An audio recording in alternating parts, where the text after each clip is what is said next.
before we get started with everything, just drop in the chat 1 through 5 if you can hear me. 1 through 5, how are you feeling? 1 being I'm not confident at all. 5 being I'm going to ace this exam tomorrow. Let's see. 3.5, 3, 4, 4, 3. I'm liking what I'm seeing.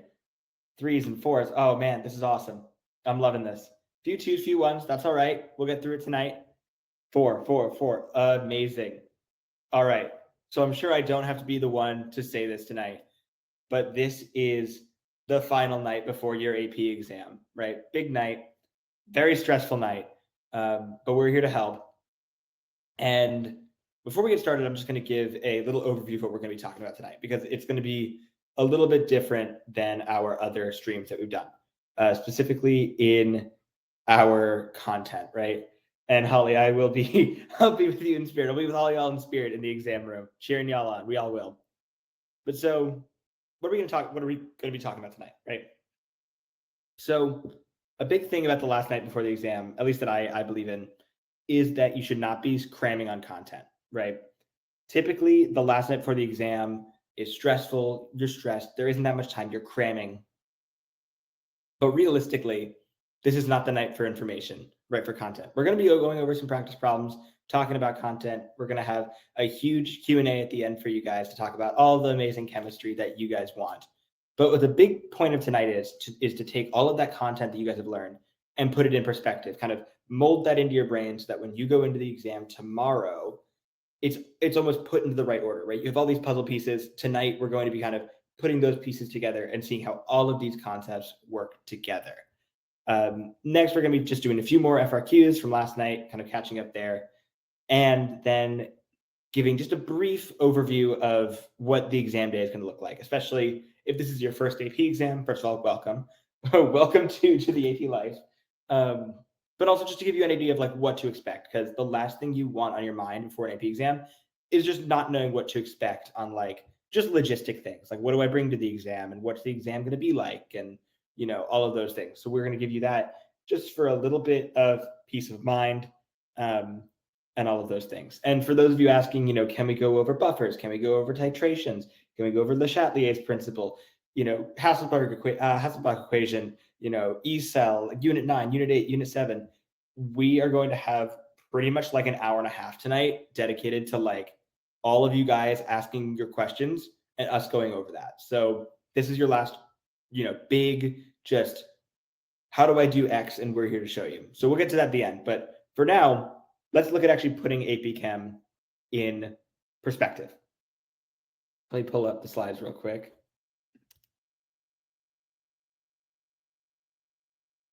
All right. It's night 5, right? It's all coming together. We made it. The final countdown, right? Dawn of the final day. 24 hours remain, right? We did it. First of all, before we get jumping in, you also be really proud of yourself just for making it here, right? You've worked for 4 nights straight, 3 hours a night on content, skills, MCQ, FRQ, titration on titrations, right? And you made it here. Regardless of what happened in that exam room tomorrow, know that you have put in the work, right? This is not, like, you put in the work. You have done the work. You guys are awesome for sticking around. So first of all, follow us on social. We got TikTok, Instagram, and I emphasize this particularly because we have a special challenge for you guys, right? So Fiveable has given you guys the opportunity to win $100 by sharing your cram experience. So if you post on either TikTok or Instagram with the hashtag FiveableCrams and by tagging Think Fiveable, you could win up to $100 for your post, right? We'll be selecting winners all throughout the next few weeks. And just because your exam is tomorrow does not mean that you guys are done tomorrow, right? You guys can post on Thursday and still be eligible. But also, I think this is really fun. I remember last year, there were some really good memes on Twitter, but this year it's Instagram and TikTok. So have fun, make this your own, have a good time. And you never know, you could end up with $100 at the end of it. Okay. So a big part of what we'll be doing tonight is what I like to call a tour of AP chemistry, right? The big picture. You guys have spent all year, and especially the last Hannah, absolutely. That'd be funny. Taking all that content that you guys did tonight, or over the last few nights, and over the last year, taking all those really, really nitty-gritty things and putting them together and seeing how they work together, not just on an intra-unit piece, but between units, right? Understanding, how different things work together. So when you go into that exam room, you aren't thinking about what unit these questions are about, but rather just what chemistry are you talking about, and understanding how just because it's a unit 1 question doesn't mean unit 2 material isn't relevant, or unit 3 or 4 or 5, whatever, right? So that's something that's really worth talking about. So everything in AP chemistry can be broken down into 3 things. All 9 units, all bajillion, topics that you guys learn. Every problem you do focuses on 3 things. One of 3 things. We understood atomic and molecular structures, the way that matter is put together. We looked at how matter interacts with each other, right? On an and intramolecular way, right? Some terms you pop into your head. And we analyzed chemical reactions. What happens when 2 chemicals come together? That is all of chemistry, at least AP Chem. I'm not a chemist, but all of AP Chem can be put into these 3 boxes, right? So we're going to be looking at the way that this content works together to actually build up this course. And hopefully the goal by the end of this is for you to have a more concrete understanding of not necessarily the problems and the nitty-gritty stuff, but the way that these topics interconnect with each other and how chemistry works with itself as a whole. It's not 9 separate topics, but one giant discipline. So let's jump right in, right? So the first thing we did in AP chemistry was we looked at atomic and molecular structure, right? The first thing we need to do to understand the science of matter is straight up break down what is matter, right? So that includes things like atomic structure. What is the atom? Where are electrons? What is going on in the atom? Atomic structure, periodic trends, anything that has to do with the atom itself. Electron configurations. How are electrons in atoms actually? Is my screen sharing? Sorry, I saw Ariana have a question about, is there supposed to be something on the board? So I just want to make sure, is my screen coming through? Okay, perfect. All right. Everything about electron configurations that you've learned. Chemical bonding, right? Even though that reaches into some unit 2 stuff, it's connected to atomic and molecular structure. The question of how is matter organized, right? And then from chemical bonding, we can get into Vesper theory, molecular orbital theory, all of that sort of stuff built in there, right? And then molecular structure, how are molecules organized? Once we understand what the atom's like, we can understand what a molecule looks like and different types of structures like that, right? Ionic compounds, molecular compounds. And from there, we form almost a web of just that big idea. And I want to note, and we'll see in a few minutes, how all of these topics are interconnected, right? They are not separate topics. Every single topic we talk about in chemistry connects to something else. There is no like lone wolf of chemistry. So here's kind of a little mind map of what this looks like, right? Everything in this topic kind of connects to each other. And I'm going to pull up actually a little, can I pull up like a, yes, I can. Oh my God, this is so fancy. So, right, we have 2 big things. We have atomic structure and molecular structure. That's kind of our starting point. From there, we talk about electron configurations and periodic trends. Those connect to each other. From if you understand electron configurations, things like Vesper theory and hybridization work together, right? It isn't separate from that unit 1 material that we learned with electron configurations, but rather it is a natural extension, right? And I'm going to say that a lot tonight to really push the idea that if you understand some material, other material still is in your brain. Just because you forgot Vesper doesn't mean you can't still think like a chemist and try to figure out, well, I understand electron configuration, so what can I figure out from here, right? Electron configurations help us understand why molecular structure works the way it does. From electron configuration, we can understand how metallic bonds work, right? Because now we understand how electrons function in the atom. Same thing goes for ionic compounds. Periodic trends also connect to ionic compounds through things like, ionization energy. So all of these things are connected. And if you understand one of them, odds are you have little bits and pieces of all of it. And I'm not going to get too deep into all of these topics, right? These are big topics, and every single one of these bubbles is like a whole another mind map. But it's worth talking about how all of these topics that might feel separate in AP chemistry are connected. It's one big topic of answering the big picture question of what is the atom, what is matter, how is matter structured? That's the big question here, right? That is the big question. From there, now that we understand how matter is organized, we can talk about interactions between molecules, right? Or compounds is probably the better thing, because molecules are separate, right? Compounds. We understand how they're structured. We know what these things kind of look like, right? We understand how they act. So now, well, I put two molecules next to each other. What's going to happen, right? So the first thing that probably comes into most of your minds are intermolecular forces. And IMFs are actually the kind of the big piece that just into the rest of this material, right? IMFs, if you understand IMFs, you can pretty much figure out the rest of like physical properties of things, right? Like if you understand IMFs and relative IMF strength, things like this, the properties of solids, liquids, and gases fall right into place. And we'll talk about why, right, in just a second. Same thing goes with gases, solution, solubility, all of it is just IMFs. And while this topic does concern Unit 3, we're going to see some topics from that first box in this next mind map that can tell us how this material continues to work with what we've already learned, right? And the big question that I want you asking, we're looking at this, is how does this content connect with the molecular and atomic structure we learned about in topic 1, right? It builds on itself. And an IMF is an intermolecular force, right? Forces between molecules, not within a molecule. So here's kind of the second big picture, right? You know, it all branches out, in my opinion at least. This is kind of my big like philosophy on AP Chem. So, you know, I'm kind of on my soapbox right now. But if you understand intermolecular forces, right, even if you feel really, really bad about the properties of solids, right, if you understand how intermolecular forces work, you know that dipole-dipole interactions are stronger than induced dipole forces. You can probably reckon why something like, let me think.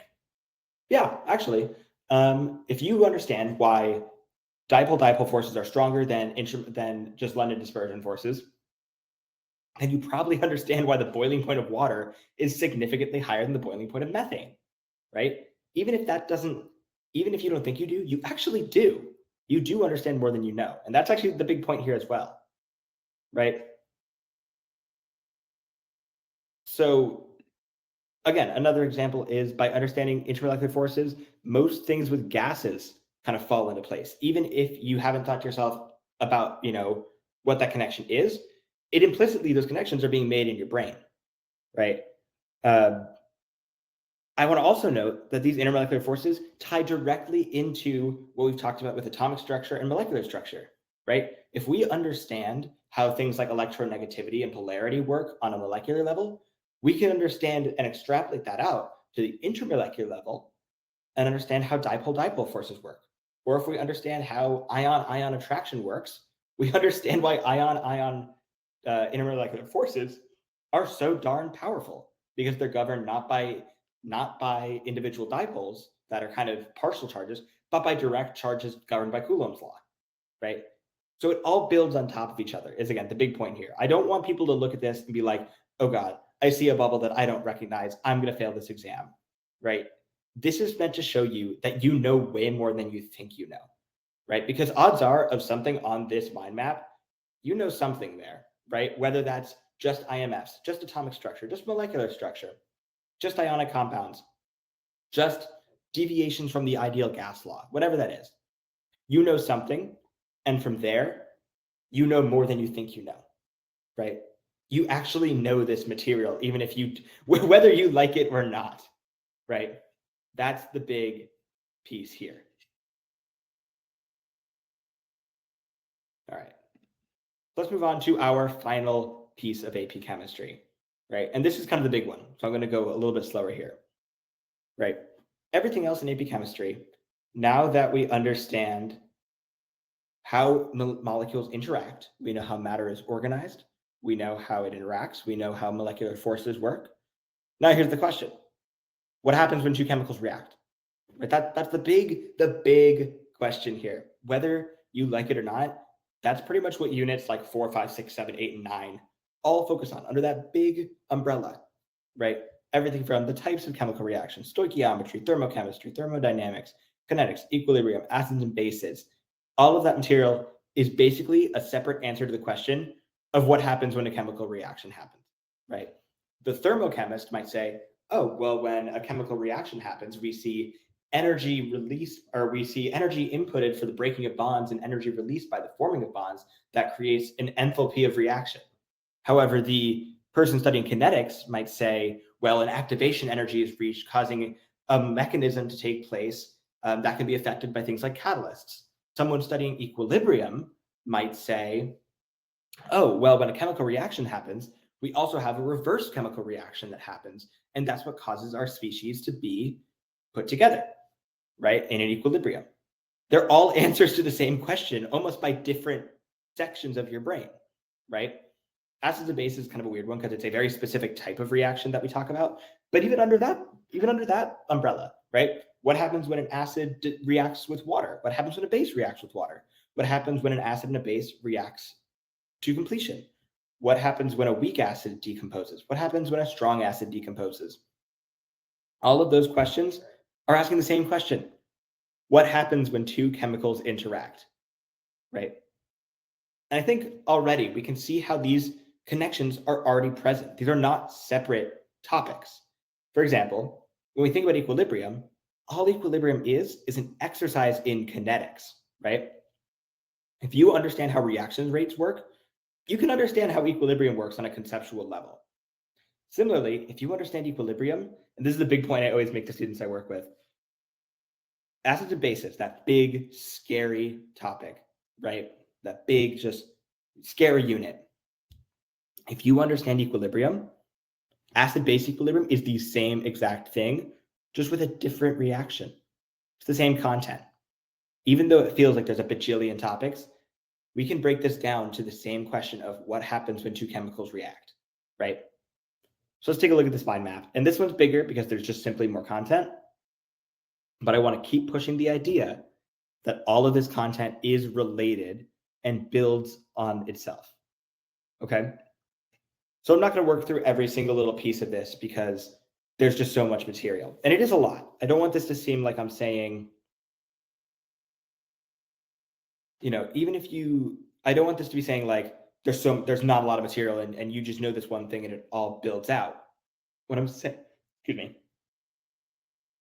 saying is that all this material builds on itself. And that even though there's a lot of material, it's all based on the same question of how does matter interact with itself, right? We can look at thermodynamics, right? If we understand thermodynamics, everything falls into place in terms of that, right? We can talk about Gibbs free energy and spontaneity. From that, equilibrium connects there, right? If we understand how the equilibrium constant works, we can understand how spontaneity works. If we understand how spontaneity works, things like electrochemistry connect right up to that. Things like E-cell that we talked about, right? All electrochemistry is an exercise in redox reactions, which goes straight back to our electrons and atomic structure that we talked about all the way back in topic 1, right?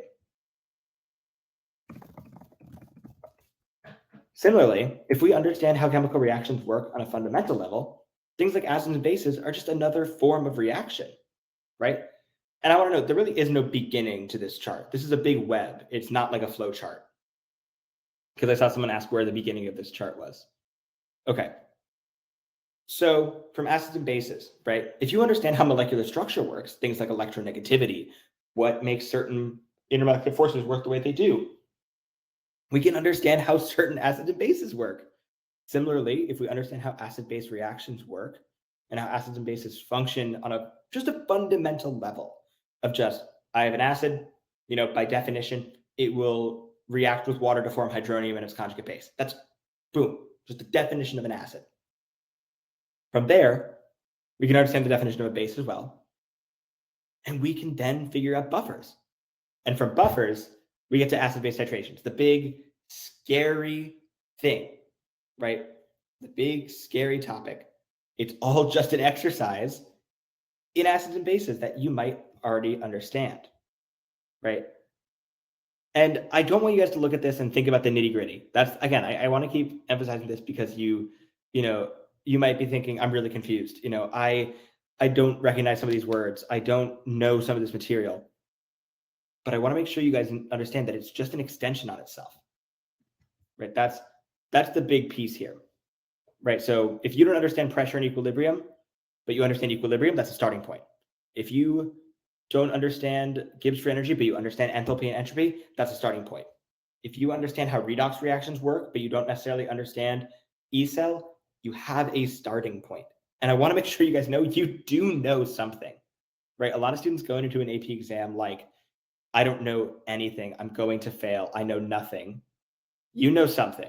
If you've been sitting through an AP chemistry class all year and you've been paying even marginal attention, you know something, right? And from that something, you know other somethings. And those other somethings give you other somethings, right? And I want to just address Ahmed's point that acids are ionic compounds that release H+. They're not ionic. They're covalently bonded. But at least in 99.9% of cases that you'll see on the AP exam, I've never seen an ionic acid. But anyway, right? Again, that's another nitty gritty point. That if we understood how molecular structure works, we can understand why acid, something like an ionic acid and base is kind of confusing because we know that an acid is formed by, we know what acids look like. So that's another point, right? This might look really scary, but it's all connected and all built on the same fundamental questions, right? They're all exercises in chemical reactions. If you understand how a chemical reaction works,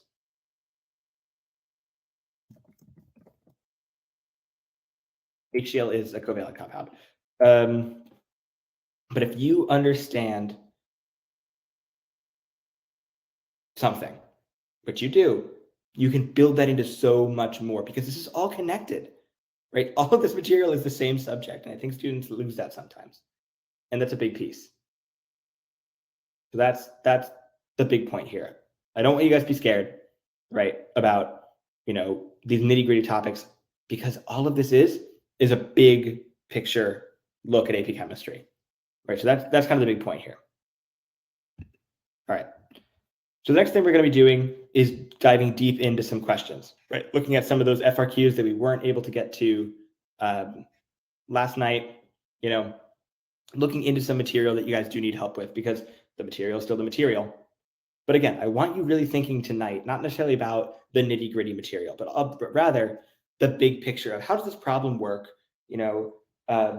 What strategies could I use? What does that actually look like? So like we were doing last night, we'll be playing some videos and then pausing to give you guys 2 minutes on each part. And then later in the night, we'll be working through some examples live. But for now, I will pass it off to Jahangir. All right, what's up, guys? So let's dive into these FRQ questions, these pre-recorded FRQ questions. Start with this first video, and I'm just going to let you guys enjoy the production.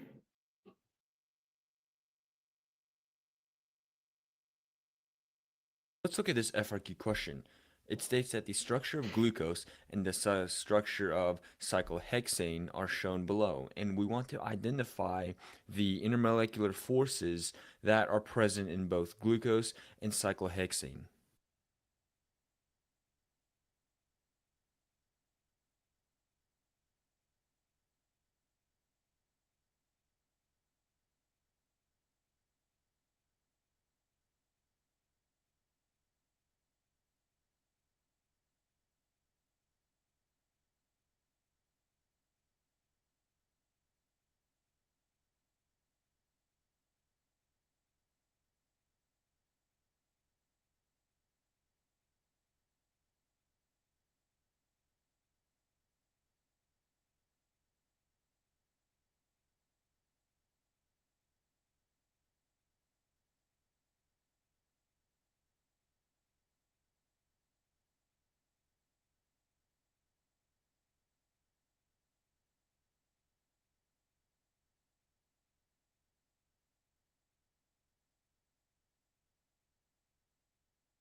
All right, that's 2 minutes. Let's see what Jahangir has to say.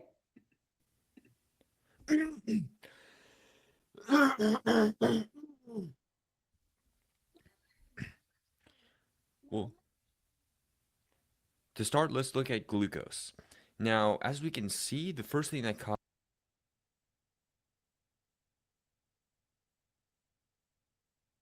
my mind was this OH.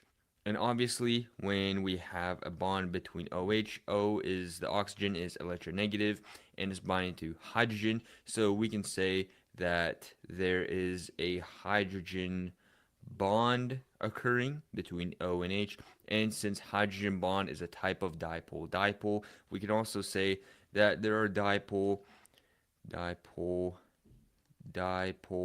interactions as well. We could also say that there are London dispersion forces, or we could also say that there are van der Waals interactions.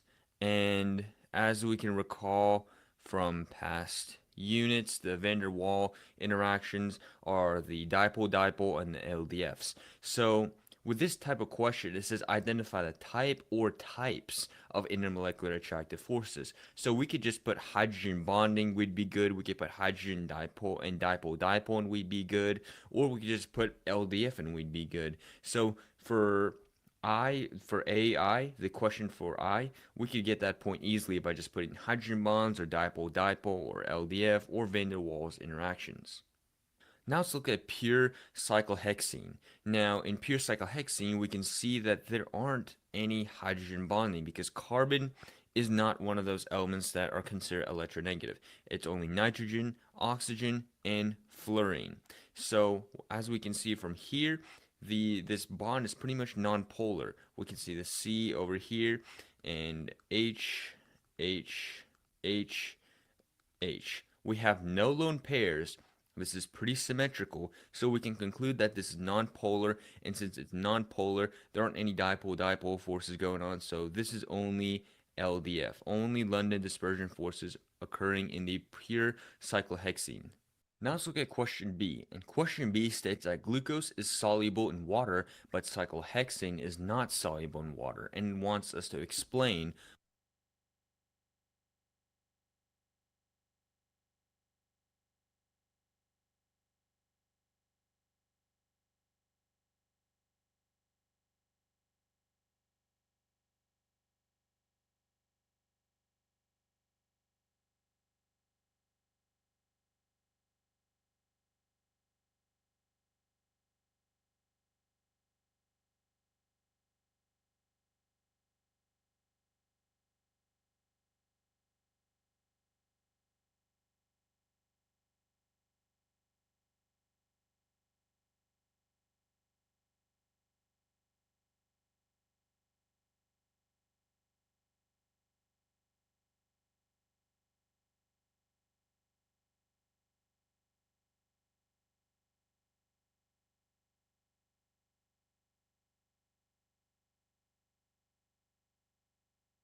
All right, let's take a look at the answer.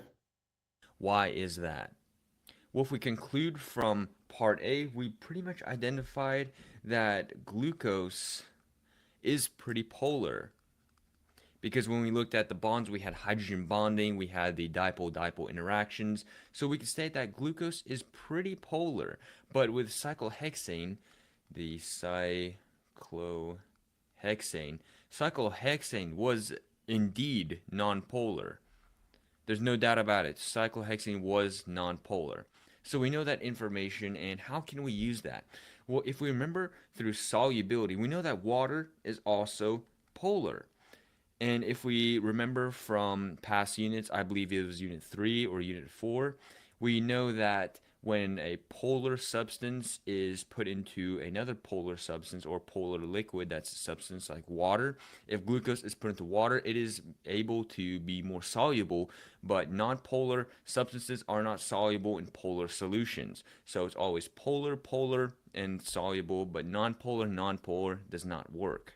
And here's our explanation.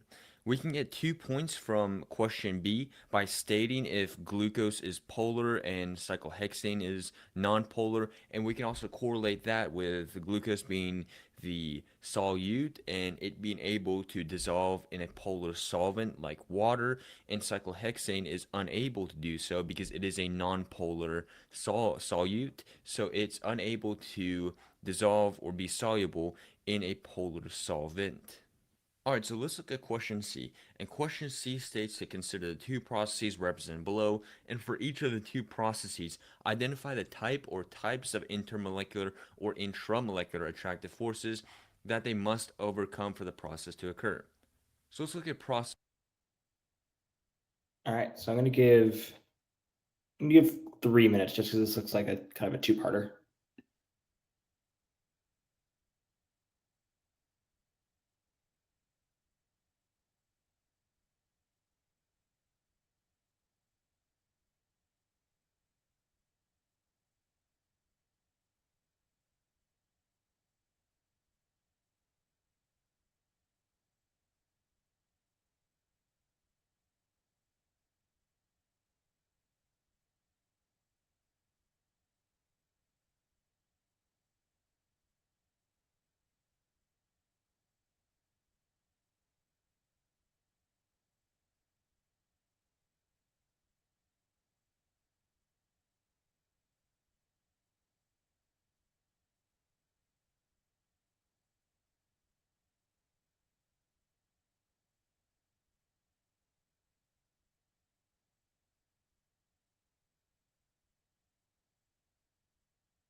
All right, let's take a look at the answers.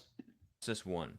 Process 1 looks like going from a liquid to the gaseous state of water. So this is just a phase change, and this would be like boiling water.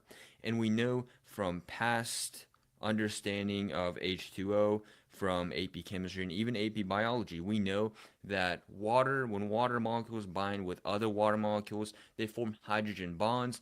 But between the oxygen and hydrogen, that is a covalent bond. So when we're going from a liquid to a gas, we're only changing the intermolecular forces, and those are the forces between those water molecules. So for process 1, we can that's my bad. Process 1, we can state that this is going from a liquid to gas, so we're only breaking hydrogen bonds. So hydrogen bonds, which is a type of intermolecular force. Now let's look at process 2. And process 2 is going from water being a liquid to water to hydrogen as a gas and oxygen as a gas. So since we're going from water and then we're breaking water into H2 and O2, those gases, we're breaking the intramolecular forces. We're breaking the forces between the oxygen and the hydrogen. So since we stated before, that was a covalent bond. So in process 2, we are breaking covalent bonds. Covalent bonds. Alright, so now let's look at the second part of question C, and it states to indicate whether you agree or disagree with the statement in the box below and support your answer in a short explanation. So the statement states that when water boils, H2O molecules break apart to form hydrogen molecules and oxygen molecules. So we're basically forming H2 and O2, and that's kind of similar to process 2. Now, like we talked about in the first part of part C, this process too was breaking covalent bonds. But when we're boiling water, we're literally just going from the liquid state to the gaseous state. And we stated that we're just breaking hydrogen bonds. So in essence, we would disagree with this statement. So I disagree. And the reason why we disagree with this statement is because when we're boiling water, that's just going from a liquid to a gas. That's changing the state of matter, and it's only changing the intermolecular forces, not the intramolecular forces. Because if we were changing the intramolecular forces, that would basically be process 2, and we'd have hydrogen gas and we'd have oxygen gas. But in this case, we're only boiling water. And water, when we boil water, this is only a physical change. This is not a chemical change. Remember, intermolecular forces, you only break those down with a physical change, while intramolecular forces, you break those down with a chemical change. So that's our answer right there. We disagree with this student's statement because we're going from a liquid state to a gaseous state, and we wouldn't be breaking intramolecular forces. We're only breaking intermolecular forces. And here's our written explanation for the second part of part C. All right. I think I'm extra hungry is going to be going over some FRQs live. Correct me if I'm wrong. We have one more video. We have one more video. Sorry.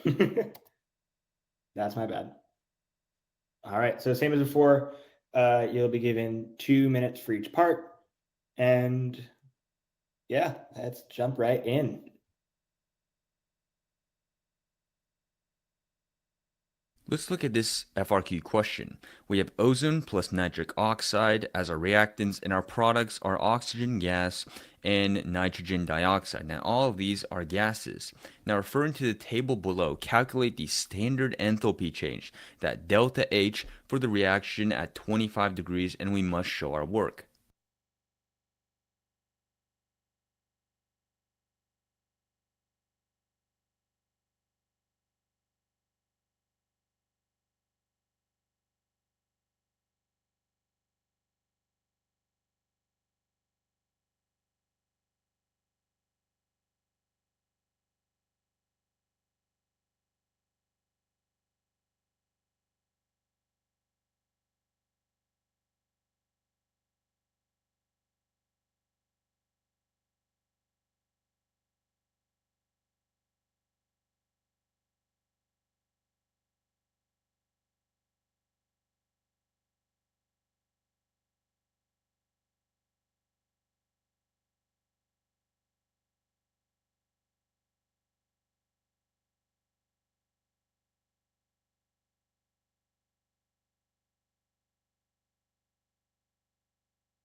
All right, let's take a look at the answer.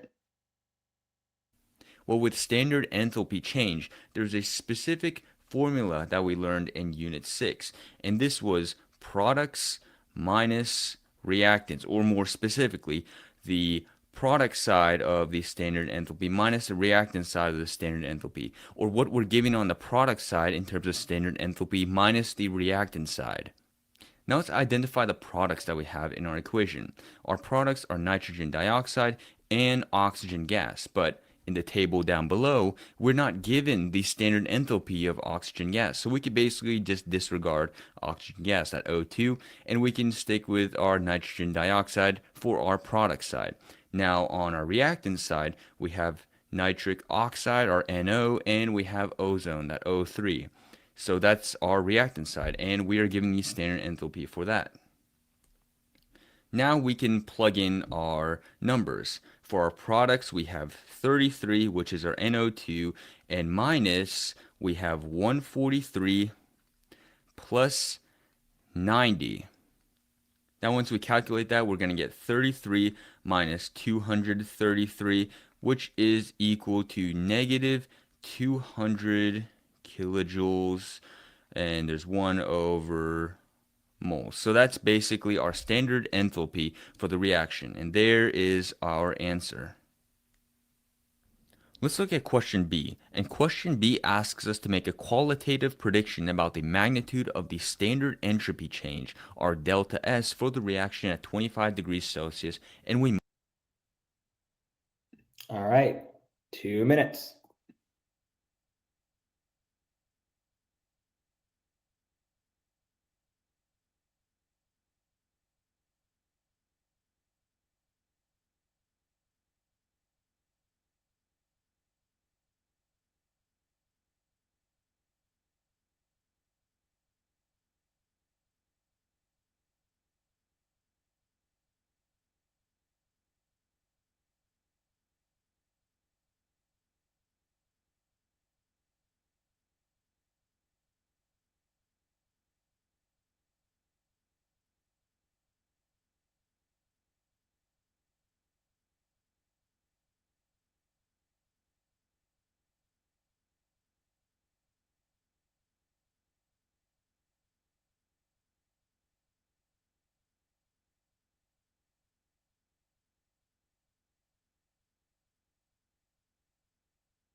All right, that's 2 minutes. Let's take a look at the answer. must justify our answer. All right, so we're asked for the magnitude of the change in entropy. And if we remember from Unit 7, entropy is just disorder or randomness. And if we have an increase of the disorder or randomness, or just increase in entropy, we almost have the more production of gases, or we have just more disorder. And this has occurred when we go from a solid to a liquid, or a liquid to a gas. You see, we're creating more disorder, more randomness, and that's what entropy is. Just disorder, randomness, and if we're increasing entropy, this is our gas phases going from solid to liquid, and then to liquid to a gas. Now let's look at our reaction to identify the magnitude of the change in entropy. We have one ozone gas, we have one NO, and then on our product side, we have one oxygen gas, and then we have one NO2 gas. So we have 2 moles of gas on our reactant side, but we also have 2 moles of gas on our product side. Now, what does this mean? Well, we haven't really increased the amount of moles of gas that we have. Our moles of gas are equal. We have 2 moles of gas on the reactant side and 2 moles of gas on our product side. So this means that our standard entropy is basically close to 0. So it's close to 0, or it even is 0, or it is 0. And it's because we have the same amount of moles on the reactant side and product side of gas. So it just makes sense. Their entropy is not going to change. It's going to stay close. It's going to be close to 0, or it might as well just be 0. Alright, so let's look at question C, and it asks, on a basis of your answers from part A and part B, predict the sign of the standard free energy change that gives free energy for the reaction at 25 degrees Celsius, and we must explain our reasoning. Well, for this question, we're just asked for the sign of the standard free energy change. We're not asked for the specific number. All right, Al, 2 minutes.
All right, let's take a look at the answer. So all we have to do is look at part A. And part A, our change in enthalpy was negative 200 kilojoules, or we could just say that it was just negative, and our entropy, our change in entropy, was close to 0. We can just say it's 0, and our temperature is 25 degrees Celsius, and if you convert that into Kelvin, that'll be about 298 Kelvin, and that'll just be a positive number. Now, if we look back to our 8B chemistry formula sheet, we can look at the Gibbs free energy equation, which is change in enthalpy minus temperature times change in entropy. So for our change in enthalpy, our number is negative 200 kilojoules, and you subtract that by the temperature, which is 298 Kelvin, and our entropy is about 0 or almost 0. So we don't have to find a specific number, but when you subtract a negative from a negative, you obviously get a negative. So our standard free energy change the sign will be negative. All right, so let's look at question D. And All right, y'all. 2 minutes for actually. I'm gonna give 2.5 just so you have time to peruse that table. And for those of you who are asking for rate laws, here it is. All right, 2 minutes.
All right, y'all. Let's take a look. it asks us to use the information in the table below to write the rate law expression for the reaction and explain how you obtain your answer. Well, with questions like these, we need to look at the experiment numbers and find which one of these concentrations is constant, so then we can divide the concentration on the other side and compare to the initial rate of formation of our products. So for keeping the initial concentration of O3 constant, so we can find the first order or the reaction order of NO, we can look at experiments 1 and 2 or 3 and 4. You see in experiments 1 and 2, the initial concentration of O3 is 0.001 for both of them, and experiments 3 and 4, the initial concentration of O3 is 0.002 for both of them. But on the flip side, for the initial concentration of NO, we have varying numbers. And when you're trying to find your rate order, your reaction order of your molecule, you need to pick the ones that are different for the one that you're trying to find, but constant on this part. So let's look at the first or the reaction order for NO. Now I'm going to pick experiments 1 and 2 for this case, and in experiments 1 and 2, in experiment 2 we have 0.002, and in experiment 1 we have 0.001, and when we divide those up we get 2. Now on our initial rate of formation side, we need to copy the same formula, with experiment number 2 being on top and experiment number 1 being on bottom. Now you could do experiment 1 on top and experiment 2 on bottom. It doesn't really matter how you divide it, but it just makes it easier to divide the higher number on the numerator side and putting the lower number on the denominator side. Just makes things easier. So when we do 2x over x, we get 2. Now, since the initial rate of formation, that number is 2, and the initial concentration, what we found was 2, since both those numbers are the same, we can conclude that the reaction order is first order for NO. Now let's do the same thing for O3, and we need to find which experiments keep the initial concentration of NO constant, but the initial concentration for O3 are different. And for this case, you could pick experiments 1 and 3, or you can pick experiments 2 and 4.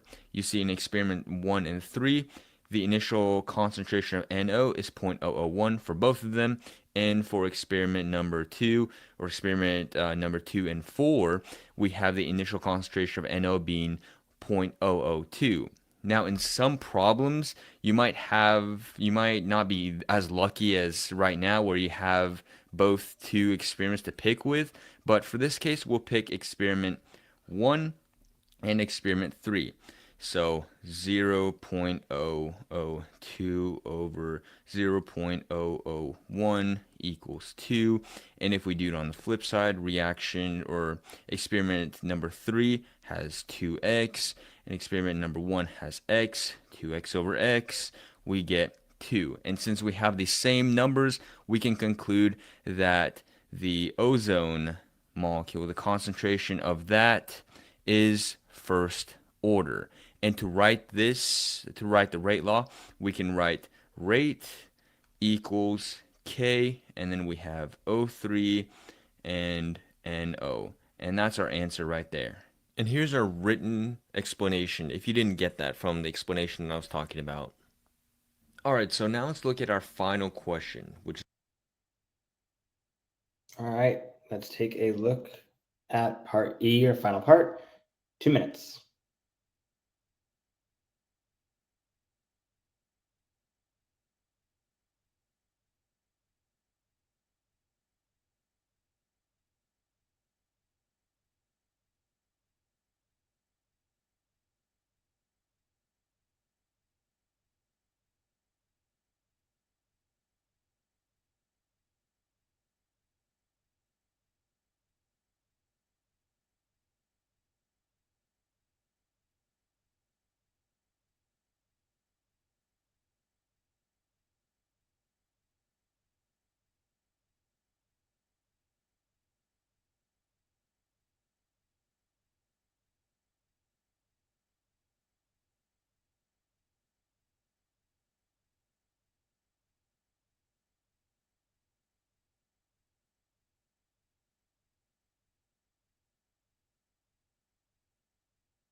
All right, let's take a look at the answer.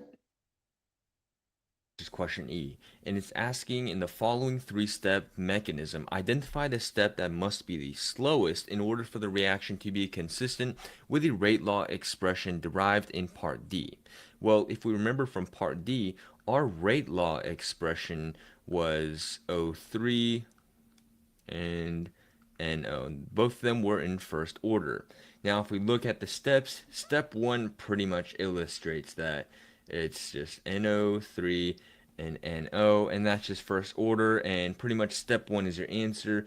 But if you want to go down the rabbit hole, if you want to go down to step 2, you'd have to take out the oxygen, but then you'd have O3, you'd have two O3, so then you'd have something that would mirror this. And if you went down to step 3, then you would have you'd have the two O3s, then you had two NOs, and you'd have the NO3. So it would look something like this, where we have second order, and then first order, and that would be our rate law if we went all the way down to step 3. But good thing we're not doing that because we already know our answer, which is step 1. And here's our explanation. Step 1 must be the slowest since we know from Unit 5 that the slowest step is always the rate determining step. And step 1 is consistent to the rate law that we found from Part D. So this is why step 1 is the slowest. All right, so you got some kinetics practice in that question. I think now we're going on to some live FRQ practice, right? Yep, and let's get started with that. Awesome. Let me go to the next slide. So how do we want to do this? Do we want to just talk through it, or how do we want to show the answers? Sure, yeah. I'll try to talk through it and I try to, because I'm taking the AP exam with you guys, so I want to get a little bit practice in, and I'll go through with you guys. And Elias will correct me because he's already taken the AP exam, so he's more experienced in this type of realm. So let's get started. All right. Also, here's just a chart of reduction potentials that we may be referencing. So, yeah. All right, so let's look at question 2. Okay, so it's a galvanic cell balance equation for the spontaneous cell reaction are shown, and that's what it'll look like. You're giving your half reactions. Okay, so we're gonna give you guys 2 minutes to solve this one, and 2 minutes for me as well, because I'm trying to solve this one as well. So let's do it. Just to check, can y'all hear me?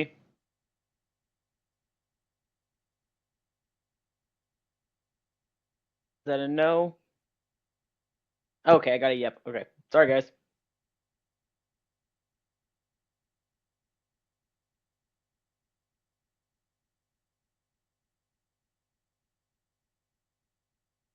If you Dylan, guys are we want able to find, to? Oh, my bad. Are we able to zoom in? I was also going to say, if you guys promise not to look up the scoring guide, this particular AP exam is going to be your 2010 Form B. Yeah, that looks better. They're gonna need to see the thing, aren't they? I mean, there's very little way for me to like show everything. Yeah, without no, that's zooming fair. out. So I'm doing my best here, but I could actually. How about I pull up the? What was the year of the question? 2010 Form B. All right, let me pull up the actual question, and we can just work through that instead of working through the slides. Not the scoring guidelines, just the questions. One moment. There we go. Okay, so let me share this tab instead. Is that any better? It's kind of Clear even for me. All right, so give that a try. And then we'll move through and adjust as we need to. I would recommend here, I'm going to drop the link. You can pull that up and follow along instead of looking at the screen. So that's also an option, but yeah.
How are we on time?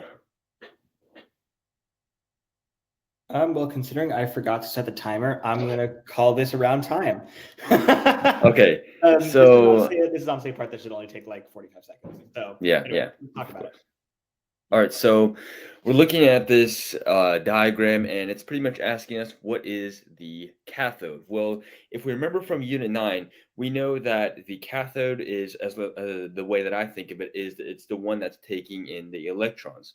And it's usually going to have cations from the salt bridge. It's going to have whichever one's the cation, so whichever one is positively charged, that part of the salt bridge is going to go down into the cathode. And if you're looking at a question like this, I always like to look at the half reaction and see which one has the lowest cell potential, which is obviously going to be, I believe that's iron. So that you're going to flip it over, and once you flip it over, you're basically creating more electrons. So that's going to be your anode, and that's when you know that the right side of the, I guess it's a beaker, that is your cathode. So it's the right one that's your cathode. Awesome. I think I agree entirely with that explanation. Elias? Yeah, so the scoring guide, which I have pulled up in secret, does identify that the electrode in the beaker on the right should be labeled.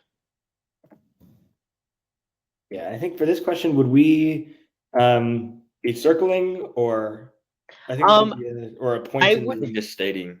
It says Okay, it is just label. I believe yeah. any way that would distinguish, as well as distinguish and mark for which question it's referring to, which section it's talking about, should be okay. I would note under part A, if you were taking the test on paper or whatever, that this marking on the diagram is my answer. Yeah, so whether you write cathode, as long as it's clear. That's not a question for me. I was curious. Anyway, part B, and I already saw some people talking about this. So now we have to calculate the value of the standard potential for the spontaneous cell reaction. And we'll give you guys 2 minutes for this one. I'm going to actually set the timer this time. Whoa. I know, doing my job and everything.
Gentle reminder, please don't put answers in the chat.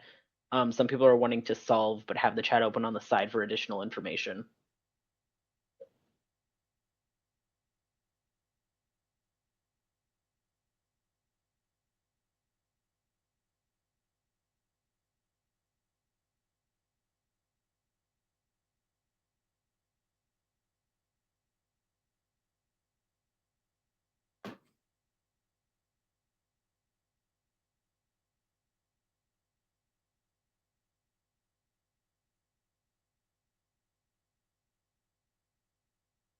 All right. Based off of the timer that I set all by myself, that is 2 minutes. So Jahangir and Elias, take it away. All right. So like we talked about for the past, for part A, we said that we needed to flip the ion reaction, and that was because we knew that when we have a higher, I believe that's the cell potential, because that's 1.49. 1.49 is bigger than 0.77. So that means that our reduction one is the bottom half reaction, that MnO4. So then we know on the top one, we flip it, and when we flip it, it's going to be negative. So it's going to be 1.49 plus negative 77, which is going to get you, oh wait, my bad, 0.49 minus 0.77, not 77. So that's going to get you 0.72 as your cell potential. I am getting the same answer. I do want to quickly note that this question does say calculate the value of the Sarin potential rather than identify. Calculate means you're going to want to show your work. I know we're not like physically drawing all this out, but make sure whenever you solve a calculate question, you show how you get to your answer. All right, so let's look at the next one. How many moles of electrons are transferred when 1 mole of MnO4 is consumed in the overall cell reaction? That's an interesting one. 2 minutes.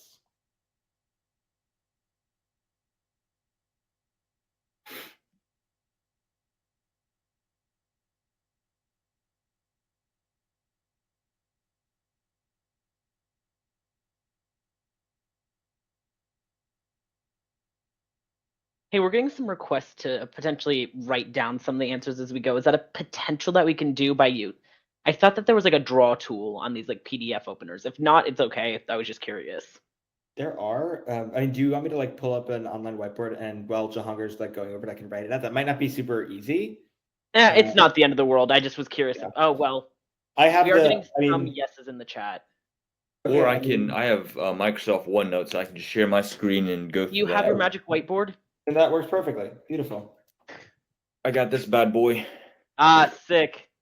All right, so actually, I'm gonna let Jahangir share his screen. And are you able to pull up the FRQs like as you work through them? I can, yeah.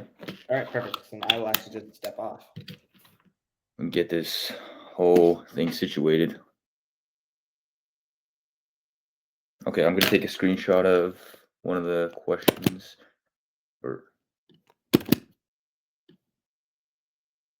And then we'll get started.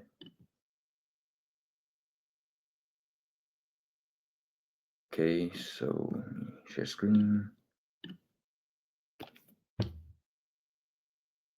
Just so you guys know, the last the 3 questions that we've seen so far are 1-point questions. I will note whenever a question is out of more than 1 point, and then directly say what each point is being given for.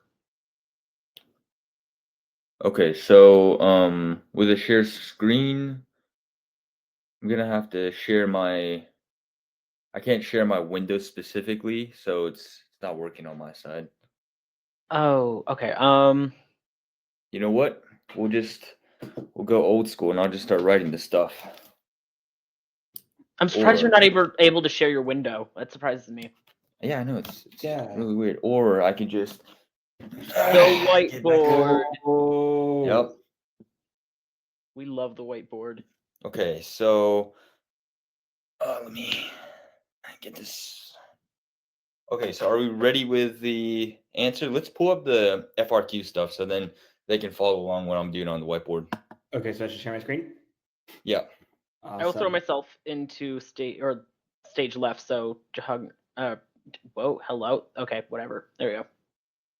Okay, so let me write this down real quick. So we have iron, Fe2+, and then we have Fe2+, plus E minus, and then we have MnO4- plus 8H.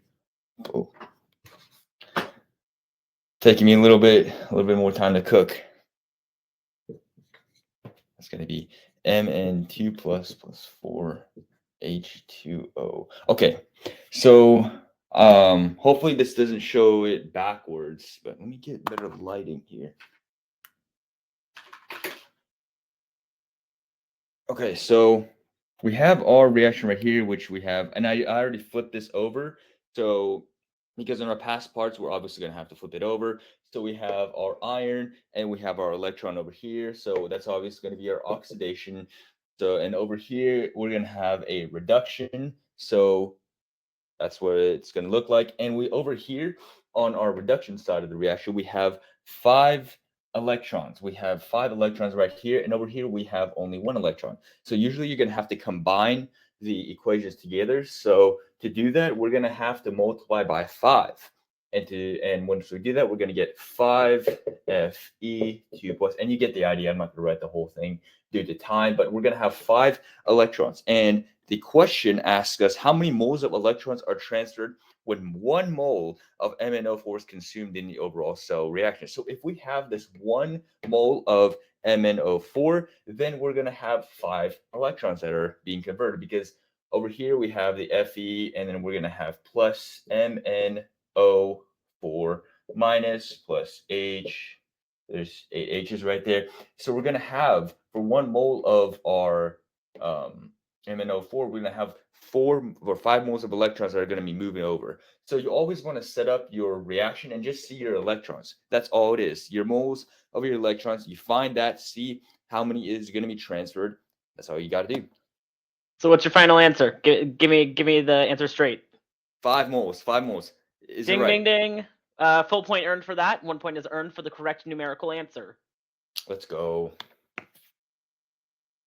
All right. So part D is next. Part D is next. 2 minutes.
All right, y'all. I'm going to make a quick note for this question. This question, I don't know if a question like this is going to show up on your exam, but if you look at the equation sheet on 2000 for the 2010 questions, this question is actually fairly simple. So, Jogger, take it away. All right, so let's see how we're going to answer this one. And I was actually confused on this one too. I don't know. If I see this question on the AP exam, damn, I'd skip it personally. I don't want to do that question, but I'll do it for you guys. So in our chemistry formula sheet, we're gonna have this equation. We're gonna have, oh, let me get a better marker. Man, my markers are dying on me. Okay, we have log of our equilibrium constant is going to equal moles times our cell potential over 0. I believe it's 0.0592. Okay, so this is what our equation looks like. We have the log equilibrium equals moles times our cell potential over 0.0592. And from our past parts, we can solve this question easily. We just have to plug stuff in. So our moles was 5 because we had the 5 electrons, and for our cell potential it was 0.72. So when you do 5 times 0.72 over 0.059, I think I did it in calculator already. Let me look real quick. Okay. On the calculator, it was about 61. And when you do the inverse of log, I believe that's 10 to the power of 61. I think it's going to equal log KEQ equals 61. And let me put that in the calculator real quick. 10 to the power of 61. For those of y'all asking where the bottom number came from, it's part of the formula sheet specifically for 2010. I don't think it's on the modern formula sheet. You're good. You're good so far. Keep doing what you're doing. I will tell you if you do something wrong. Am I wrong? The inverse of log is 10 to the power of, right? Yep. That is a log base 10. Okay, so it's 10 to the power. Let me do this math again. 0.72 divided by 0.05. For those of you guys who are asking, while he's putting in the calculator, for those of y'all asking, hey, is this something we need to know? Technically, you're not going to be asked to use this particular formula, no. However, being able to derive answers like this is very important skill-wise, because it shows you a frame of basis for like, hey, I don't necessarily know what to do here, but knowing what I do know, how can I get my answer? This So Hunger, is I think I see where okay. you're not mistake, but I think I see where the confusion is. Yeah. Where is it? So when you do the 5 times 0.72 over 0.0592, you're rounding to 61. If you don't round there, you will get the proper answer. The scoring guidelines round and then don't. It's real messy. You're right. What? Yeah. It's wacky. I think I know why they round and then don't. It's because Why? sig fig wise, sig figs would say you would round to 61, but to get to your next answer, you don't want to round. Because for this problem, I mean, personally, I'm gonna be honest with you guys. I didn't know how to solve it, so I looked at the scoring guideline and I was like writing this stuff down, and I was like, look at this. When you put the That looks like a white screen. Yeah, it's not gonna show. Okay, it's not gonna show, but it's 10 to the power of 61 is 1 times 10 to the 61. But then when you put it into the calculator, it's gonna be 6.5 times 10 to the 60th power. It's crazy. Wait, you said you got 6.5 times 10 to the 60th power? Yeah, only if I didn't round the 61 up. If I put 60.8, that's what I'd get. But if I put 61, that I get a completely different answer. So that's actually proper for solving questions on the AP exam. Again, AP Chem isn't going to throw this question at you, and you're probably not going to find a circumstance like this. However, for the basis of writing down an answer, you want to pay attention to sig figs. But for the basis of answering a following question that uses that number, you want to use the most specific number you calculated. That was a difficult one. See, yeah. If I were you guys, I would just give it. There's actually, I have to say something real quick. I have to come in as your AP grader. You only got 2 out of 3 points for this one. You missed a whole part of the question. Oh, what? Explain what the magnitude of the K value tells you about the extent of the reaction. See, I just took an L on that one. Oof. Okay, so let's actually explain that one. Okay, so it says we have to explain the magnitude. Basically, what does it mean that K is that large? Okay, I'm going to try to relate information to Unit 7, and when we know from Unit 7, when we have a high equilibrium, that means the reaction is going to go to a higher extent of the process. It's going to continue on. So if it's large, then I would say that the cell reaction will also be large, so it's going to go to a completion. Because I'm just using information from Unit 7 to put it into context. Because I mean, guys, I gotta be honest, I didn't know about that one. I will read off that explanation for you. Because the magnitude of K is very large, the extent of the cell reaction is also very large, and the reaction goes essentially to completion. You are correct. I'm just going to show the scoring guidelines for a minute so people can see the work of how you would solve this question, because it's weird. Yeah. So I feel like the scoring guide does not give you any more context than what was on the whiteboard. But if we just work through it, right, this is a formula, this log K over equals NE over 0.0592. That's on the formula sheet for this year, so you could have found that. Plug in your numbers. They round to 61 here, but this number is something more like what, like 6.8 or so, or 60.8. And so that's why there's a discrepancy between these two numbers. But generally, if you either did it this way, I also have a lot of people talking about doing delta G equals negative NFE, and then K equals like negative RT, or delta G equals negative RT ln K. That's an awesome solution. I never thought about that. That's the big brain chemistry right there. So those of y'all who did it that way and found maybe a slightly different answer, that's probably just as right an answer, because you did the math right. It's just that like the exam did it a different way. So if you did it that way, and assuming your math is right, y'all should still be pretty proud of yourself for doing this question, because you did it that way. I honestly do believe that if you were to get a K that is not completely out of the ballpark of what is given, and also, going hand in hand with that, still a very large number where your explanation would also be correct, I do think that they would give you credit for that. Yeah. But yeah, this log K equals NE over OpenF592. This comes straight from, actually, if I run back up to the formula sheet here, over to oxidation, reduction, electrochemistry. There it is. Wild. And yes, it comes from, I believe it comes from, if you rearrange this equation, which is called the Nernst equation. Yeah, it comes from, if you rearrange this piece of the Nernst equation. But anyway, so yeah, that's where it comes from for those of you asking. But yeah, anyway, moving on to part E and F. All right, so that's the whole question.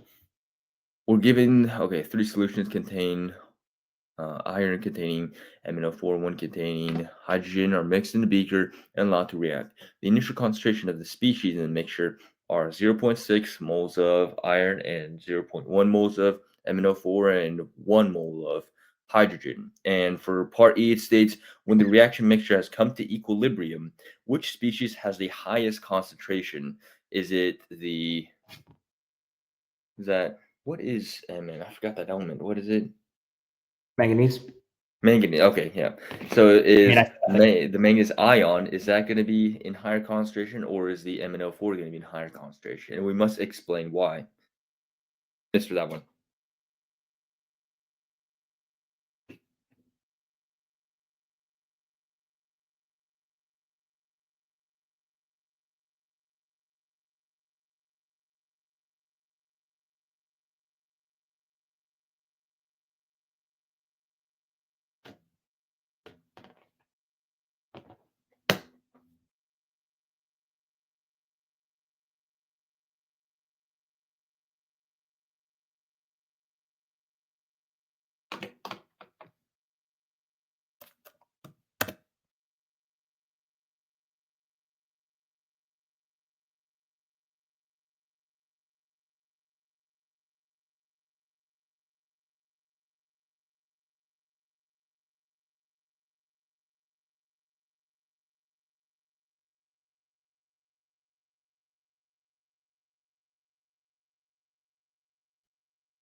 All right, y'all, that is 2 minutes for part E. All right, so this is thinking about I'm thinking about Unit 7 here because this equilibrium, Unit 7 was my specialty throughout this whole thing. But it literally states for the equilibrium, which of the species is going to have higher concentration. So if we look back through our half reaction or our chemical reaction for the manganese, we know that the MnO4, that is, I believe it's going to be converted. It's you add hydrogen plus the 5 electrons, it's going to be converted to the manganese ion, and there's going to be H2O. So, and we also know from our past parts that we have a high K value, and we stated that the reason why we have a high K value is that our reaction goes to full completion. So with that knowledge and knowing that, we can state that the higher concentration, we're going to have a higher concentration of manganese because one, we have the higher K value and it's going to go through completion. And two, we have an ample amount of iron and hydrogen to react with our manganese oxide or our MnO4. And that's when we know that we're going to have a higher concentration. So we're basically producing more products from reactants because we have a higher K value, we have that higher K equilibrium. So when you're looking at questions like this, you could literally relate them back to past units. Like equilibrium is a really big part of the whole entire AP exam. So relating it back to like unit 7 back to unit 9, it's a really useful tool. So Elias, please grade me. What do you think? Did I get a good grade or? All right, so I'm going to ask again just to make sure it's clear because you went a little. I know you wouldn't write this down on the exam, but I am going to ask for clarification. What do you think will be greater than what? And then I'll have a follow-up. Okay. The manganese ion will be greater, Mn2 plus. Okay, and why? Okay, the first reason is because we have a high K value, so it's going to go through completion. And two is because we have more of the iron concentration and we have more of the hydrogen concentration as well. Am I wrong or am I Your your note face that is is actually almost even your order is almost word for what was on the scoring guide. really? Yep. Because I obviously didn't look back at that. You're saying that like you did look back at it. Okay, I did. I did. I got my answer. Then I just wanted to see their clarification. My first answer to the whole thing was, yeah, like I'm kind of like heating up lean cuisine, and I'm saying I cooked that to this whole thing. I mean, But yeah, I guess technically you did. You put it in the microwave. yeah, I did something.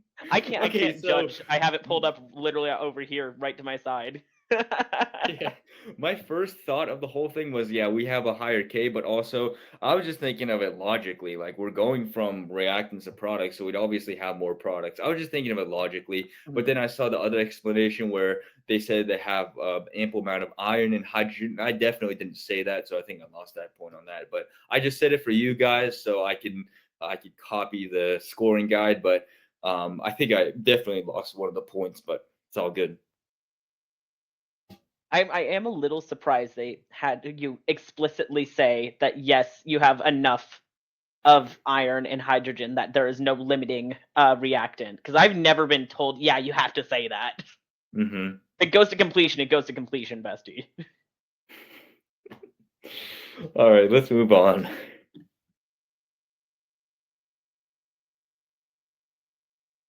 All right, so we're at question F. This is our last one out of our long FRQ.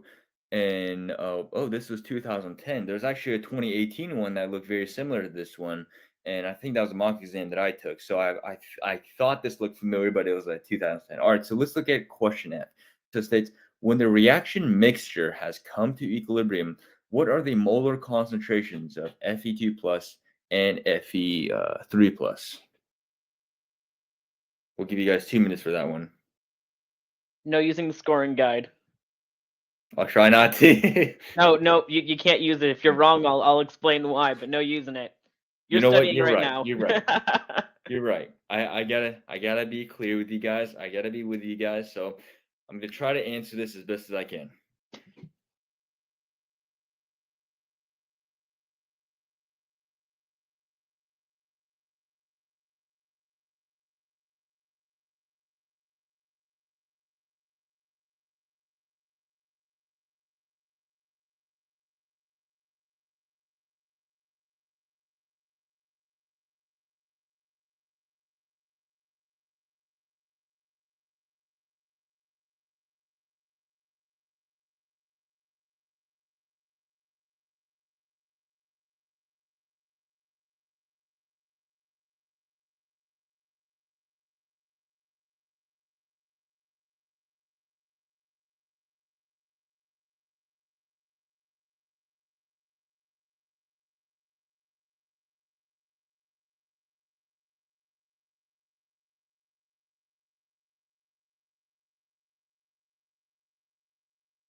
All right, that's 2 minutes.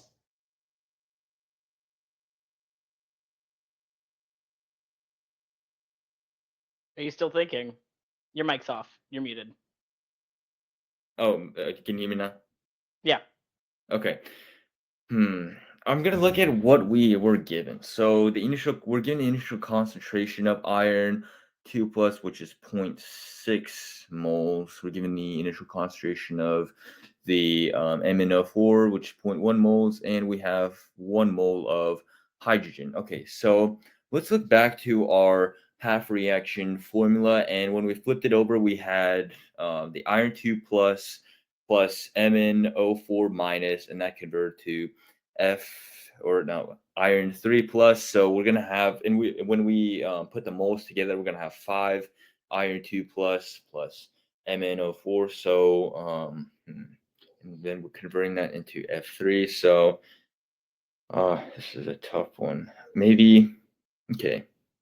If we're mixing up the reactions, I think we'd subtract the initial of that we're given for iron. So that would be 0.6. And then, dang, I guess 0.6 minus 0.1. Because that's our MnO4, and our MnO4 was our initial. So then we do that to get our, I guess I would say the final Fe3 plus, and then we have the same moles of Fe3. Okay, I'm gonna try to write this down for you, Elias, so then you can grade me on All right. that part. Yeah, I'll just get on the whiteboard. Okay, so if we're On the given, main stage. okay, so if we're given 0.6 moles of the Fe2 plus, and then we subtract that by, I'm just gonna say 0.1, so 0.1 moles of the MnO4, we're gonna have 0.5 moles of our iron 2 plus, and since we know that our iron 2 plus is the same moles as our iron 3 plus, I'm just gonna go with 0.5 moles as my final answer for the iron 3 plus. All right. Can you show me the full work real quick? Yeah, right here. I'm debating on whether or not.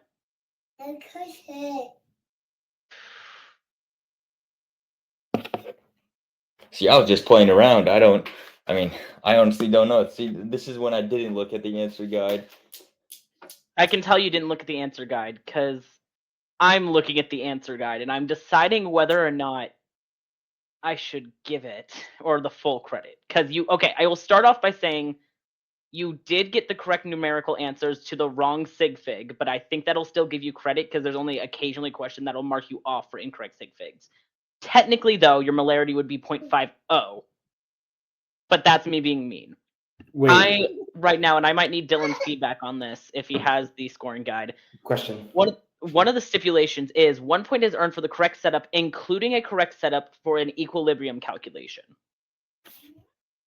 You kind of did, but it was very simplified to what you would somewhat expect in this. And I'm trying to think how mean an AP proctor would be in this situation. Wait, can I ask a question? Yes. So I just want to make sure your answers. What did you get for the concentration of Fe2 plus?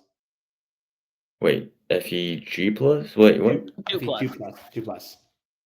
Oh, you're right. Oh, that's what I was confused by. So one thing you might have missed is remember that you have to multiply MnO4 by 5 because we have 5 moles of reaction taking place. Oh. I'm glad you called that out because I was kind of combining.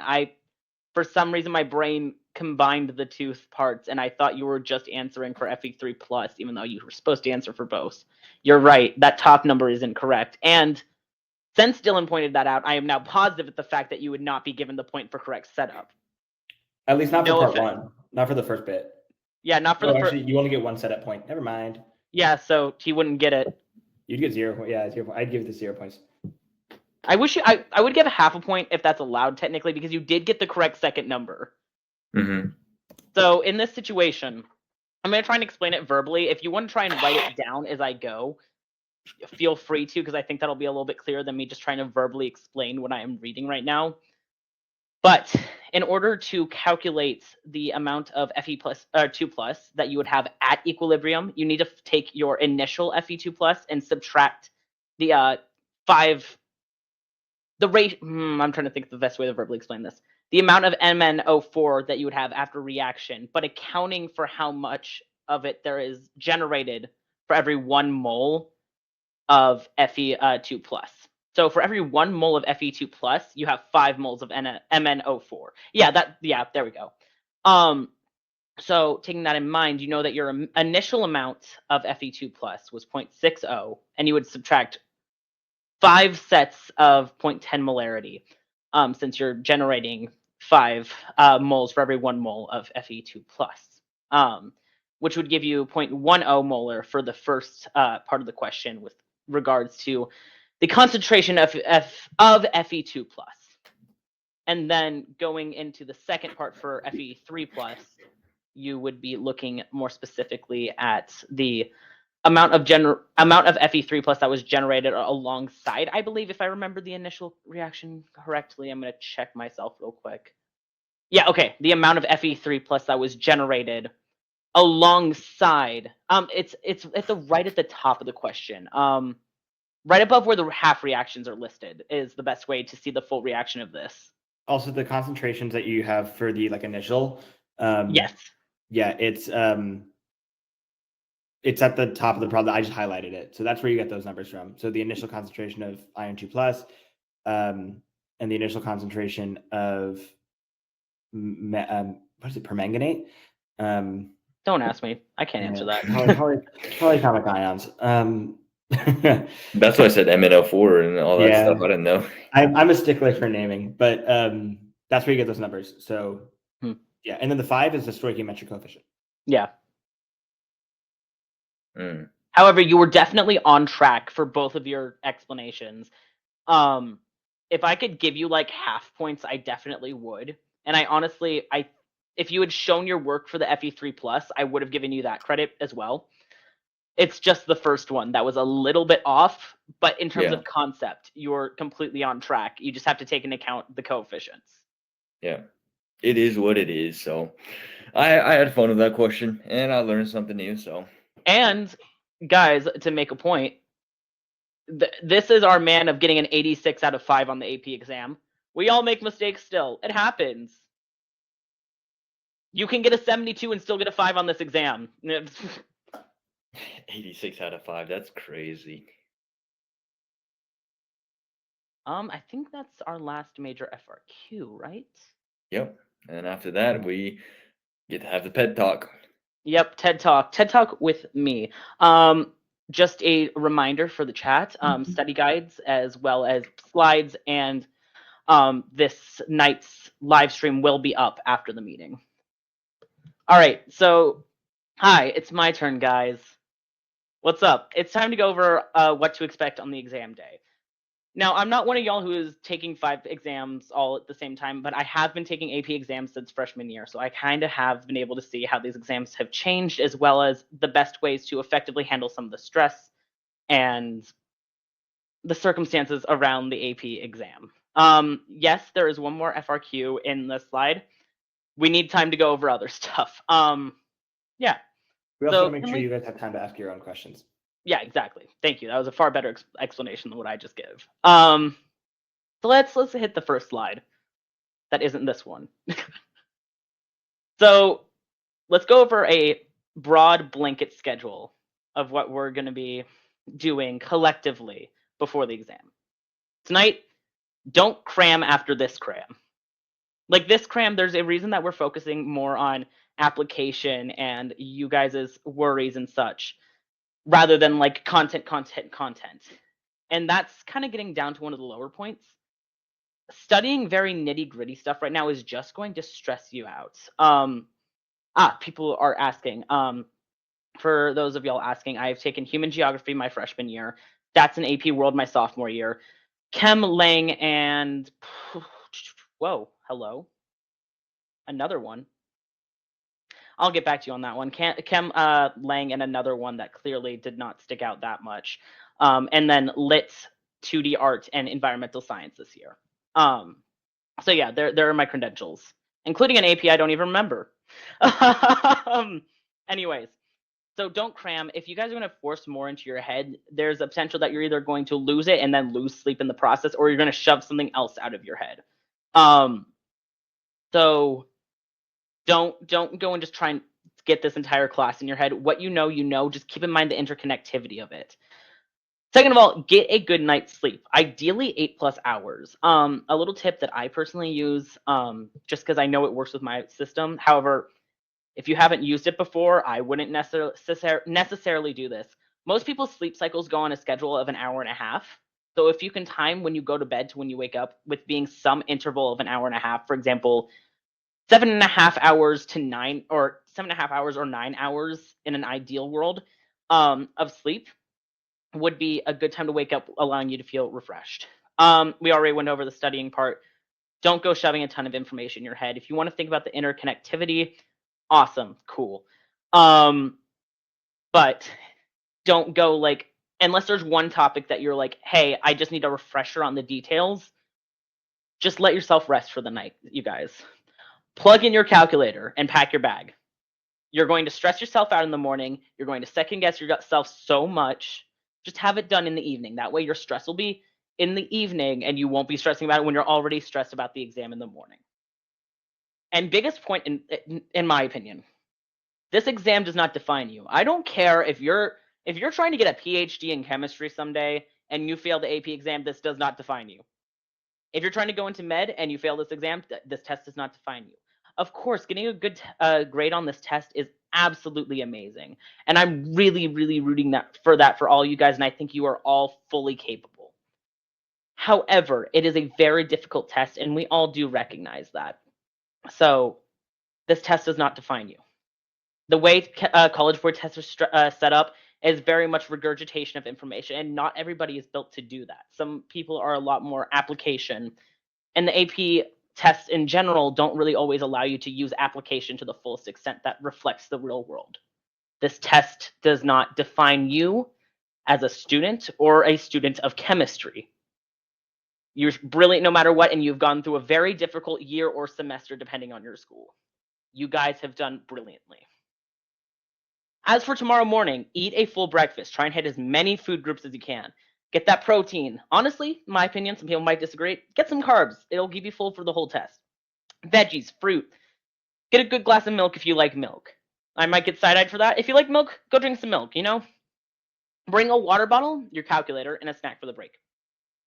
Water bottle, keep water in that. Don't go and bring something else, because if they catch you with... Oh, Dylan just said he drinks milk with ice. I think that's a side eye. I'm kidding. I'm side eyeing you a little bit. Sorry to tell you. Anyways, disregarding that, your calculator, absolute necessity. You can use it for the entire test this year, but make sure it's charged. Make sure it's charged, fully charged. And bring a snack for the break. I wouldn't suggest anything too filling, just something that you can eat quickly without hurting your stomach, but can, perk you up a little bit. And that's last question. I can read the chat right now. All of y'all are saying, how am I supposed to function without caffeine? Guys, I didn't say don't drink any caffeine. There's a difference between loading up and having some. In my opinion, loading up on caffeine means chugging a monster right before you go into that exam. If you want to have a cup of coffee and you're already a coffee drinker and you just need to wake up a little bit, I'm not going to side-eye you for that. You're talking to the guy who chugged 2 monsters before an A-push exam and learned how bad that is. I understand. We're students. We need caffeine sometimes. I'm probably going to get side-eyed in the chat for that. However, do not go and drink a ton of caffeine right before the exam for a lot of reasons. You very well might have an adverse relationship. Reaction is the word I meant there with the caffeine. You might get jitters. You might get more anxious. It can go very badly. But also, second of all, if you're drinking a ton of caffeine, you're going to have to use the restroom. If you use the restroom during the test, you're losing time. If you use or if you have to wait till the break or the end of the test for the restroom, you're going to be uncomfortable. So it's kind of a lose-lose situation. And since there are questions in the chat about using things other than caffeine, don't do that. Just have a full meal, drink a nice cup of coffee, go to Starbucks, treat yourself. Just treat yourself to that level. Next slide, please. So exam format real quick. There's going to be 2 of your main sections.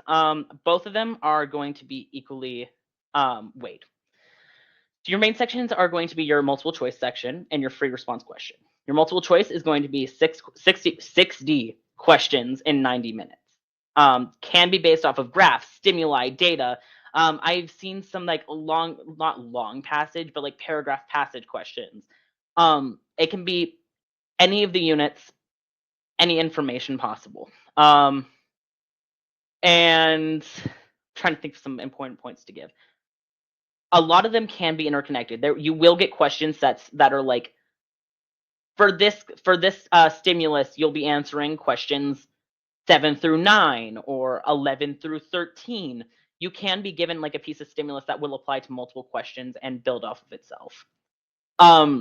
And then your second part, the part that I believe is a little bit more daunting for students, is the free response question, which with 3 long and 4 short and 105 minutes, which for context is an hour and 45 minutes. So almost 2 hours, but an hour and 45 minutes. Long questions are worth a total of 10 points, meaning you're probably going to get somewhere from 7 to 9 parts, probably leaning more towards 7 and 8, because a lot of the times you're going to have a couple questions that are worth up to 3 points. And then you're going to have 4 shorter ones that are 4 points. These are going to usually be your earlier unit questions, because as we kind of saw with the mind maps earlier, your earlier units are a little bit more interconnected with themselves rather than the later ones where it's a little bit more applied skills and understanding how the reactions work together. So your longer ones are probably going to be your units 4 or 5 through 9. And then your shorter ones are probably going to be like 1 through 4 primarily, with aspects of your later units sprinkled in for the later parts of the question. But both the multiple choice and the FRQ will pull from all 9 units, overall proportional to their weight on the exam. So, for example, there is technically a possibility that you will not see a unit, like 1 unit, like, I have never seen a test that had this, but for example, theoretically, I guess you could see an FRQ that didn't have like unit 4 on it. But then that would be made up in the multiple choice with a lot of questions on unit 4. If there's a deficit in one area, there is going to be a focus in the other, if that makes sense. And yeah, that's the main bulk of this part. Let's go on to the next part. Remaining calm. I can tell from this chat, you guys, sorry to say it, y'all are getting 2s and 3s on the remaining calm, and that's okay. All of us are. All of us tend to.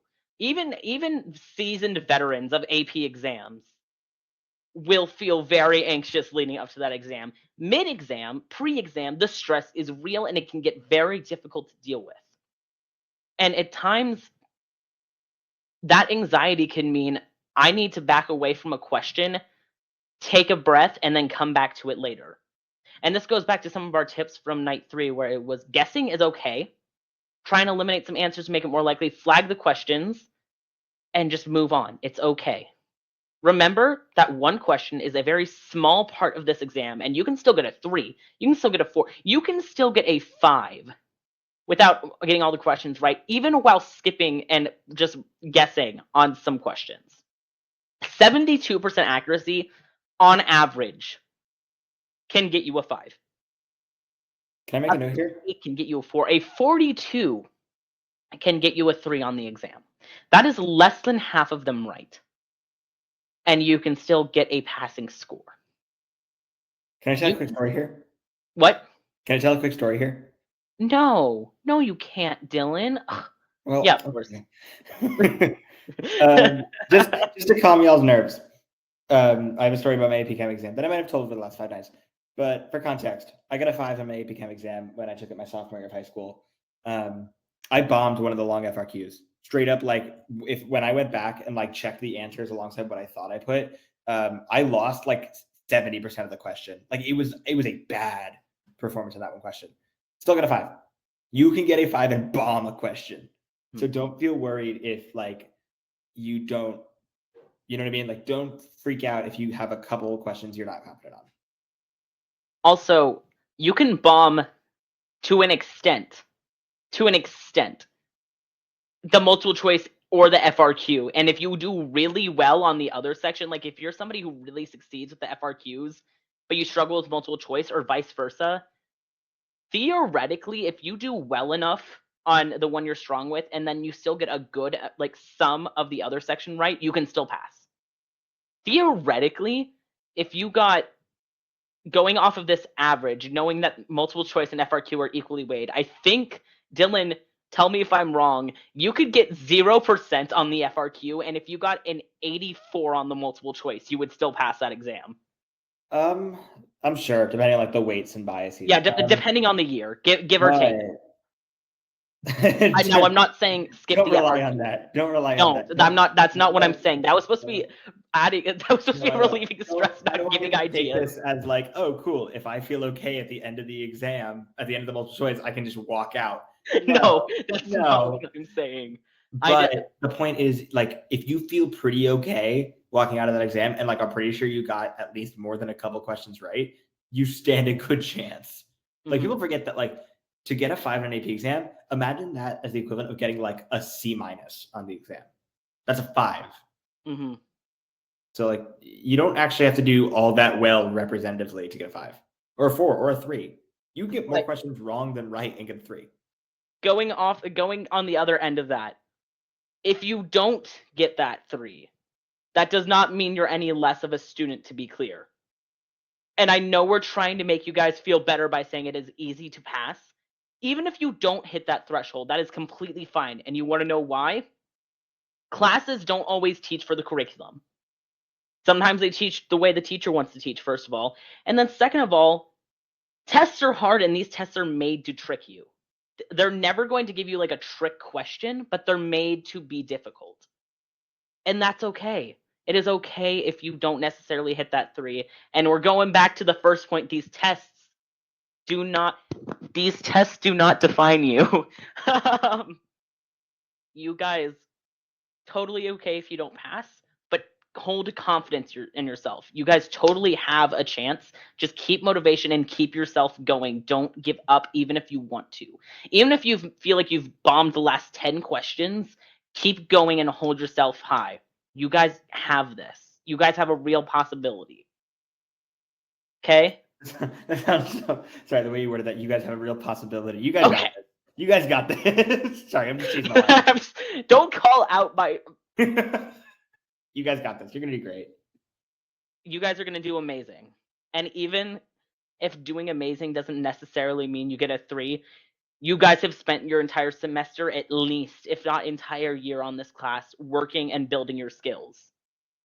You got this. I promise. These tests are held to very high standards that have to be accepted by at least a few Ivy Leagues, even if they don't want to act like it. This class is harder than, I would say, even a lot of college chemistry classes. You guys are doing amazing. I promise. Okay? You guys got this. Next slide. What to do during the break? You guys, I want to give you guys the exact amount of time. Before I go into this, how long is AP Chem break?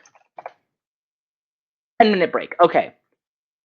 So that being said, 10-minute break usually ends up being more like a 12 or 13-minute break whenever you account for, make sure everybody else is in the room, make sure everybody's in their correct seats, etc., etc. So having that 10 to 15, you'll have a little bit more time. Just some of that will have to be sitting at a desk.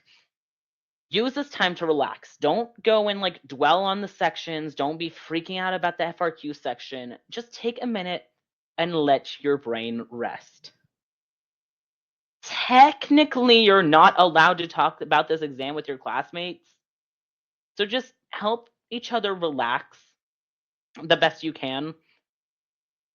And know that they seem like they're going to be a lot more aggressive if you dare say like a word about the exam than they'll really be. Don't go going off your Scantron and start giving away the answers. But if you're like, man, question 3 was really scary, wasn't it? Like, you're fine. But use this time as a mental reset. Put the MCQ behind you and just get ready for the FRQ. Getting ready does not necessarily mean, oh my gosh, the FRQ is coming. I need to align every single one of my brain cells for this. Oh gosh, what if I forget info? It just means, okay, MCQ is done. I'm going to take a big swig of my water. I'm going to eat the Cheez-Its that I packed. And I'm going to calm down. For those asking, can we bring fidgets to the exam? I don't think so. Unless there's an accommodations. Yeah, I was about to say, unless you have an accommodation granted by College Board, I don't think you are able to have a fidget. However, if you're quiet, you can fidget with your pencil. Be quiet though, please. That I have had stories where people around me have not respected the fact that there are people around them taking an exam. If you're gonna fidget, make sure you do so quietly. Eat your snack if you brought one though. Refill your water bottle. Use the restroom. Do that thing to yourself that like daycare people do to small children that are like, I know you don't think you have to, but at least try use the restroom. It's gonna suck a lot more if you like realize you do have to, you know. Just relax. Use the break as a break. Don't go talking about like the material or the content because that can get you in trouble. But just take a moment, talk with your friends if that helps you feel better. Talk about the weather for all I care. It's not apes. You're not going to get in trouble for talking about the weather for Chem. And just be a person for a few minutes. Allow yourself to be the person that you are rather than just a student. Okay? Awesome. Are we allowed to bring illegal contraband materials used in the manufacturing of nuclear weapons? Last time I checked, no. I mean, only if there's enough to go around. Yeah. Make sure you can share with the class. Fiveable does not condone the manufacturing of nuclear weapons, I think. Anyways, next slide. On formula sheets and periodic tables. Does access to a formula sheet mean you shouldn't know the formulas? You should know the formulas. This doesn't necessarily mean don't use your formula sheet, but it does mean don't rely 100% on it. At the very, very least, it's going to help you be faster. At most, there are some things that aren't on the formula sheet, especially some of the derivatives of other equations that are on the formula sheet. Those aren't necessarily going to be listed explicitly. Iceboxes, for example, I put it down even though I don't really consider it a formula per se, but they're not going to spell out how to do an icebox. However, what is going to help is your periodic table. Keep in mind you should be using the exact numbers given, your exact scientific sig figs used for molar masses, and then reference it whenever needed. However, memorizing some of your major ones, your group ones, your noble gases, fluorine, riz can help save you time, but don't be afraid to quickly reference. Honestly, if you're somebody who knows that they'll have like a few extra minutes on the multiple choice, take like a minute or so at the beginning and draw out some of your trends. Maybe write out your strong acids and bases on the side. I'm personally a really fast test taker, so I would always do that because it would end up inevitably saving me time. But if you aren't totally fine, that is not a necessity by any means. Also keep in mind, if you have a TI-84, or I want to say it's on the TI-83 as well, those calculators do come with an app within the calculator itself of a periodic table.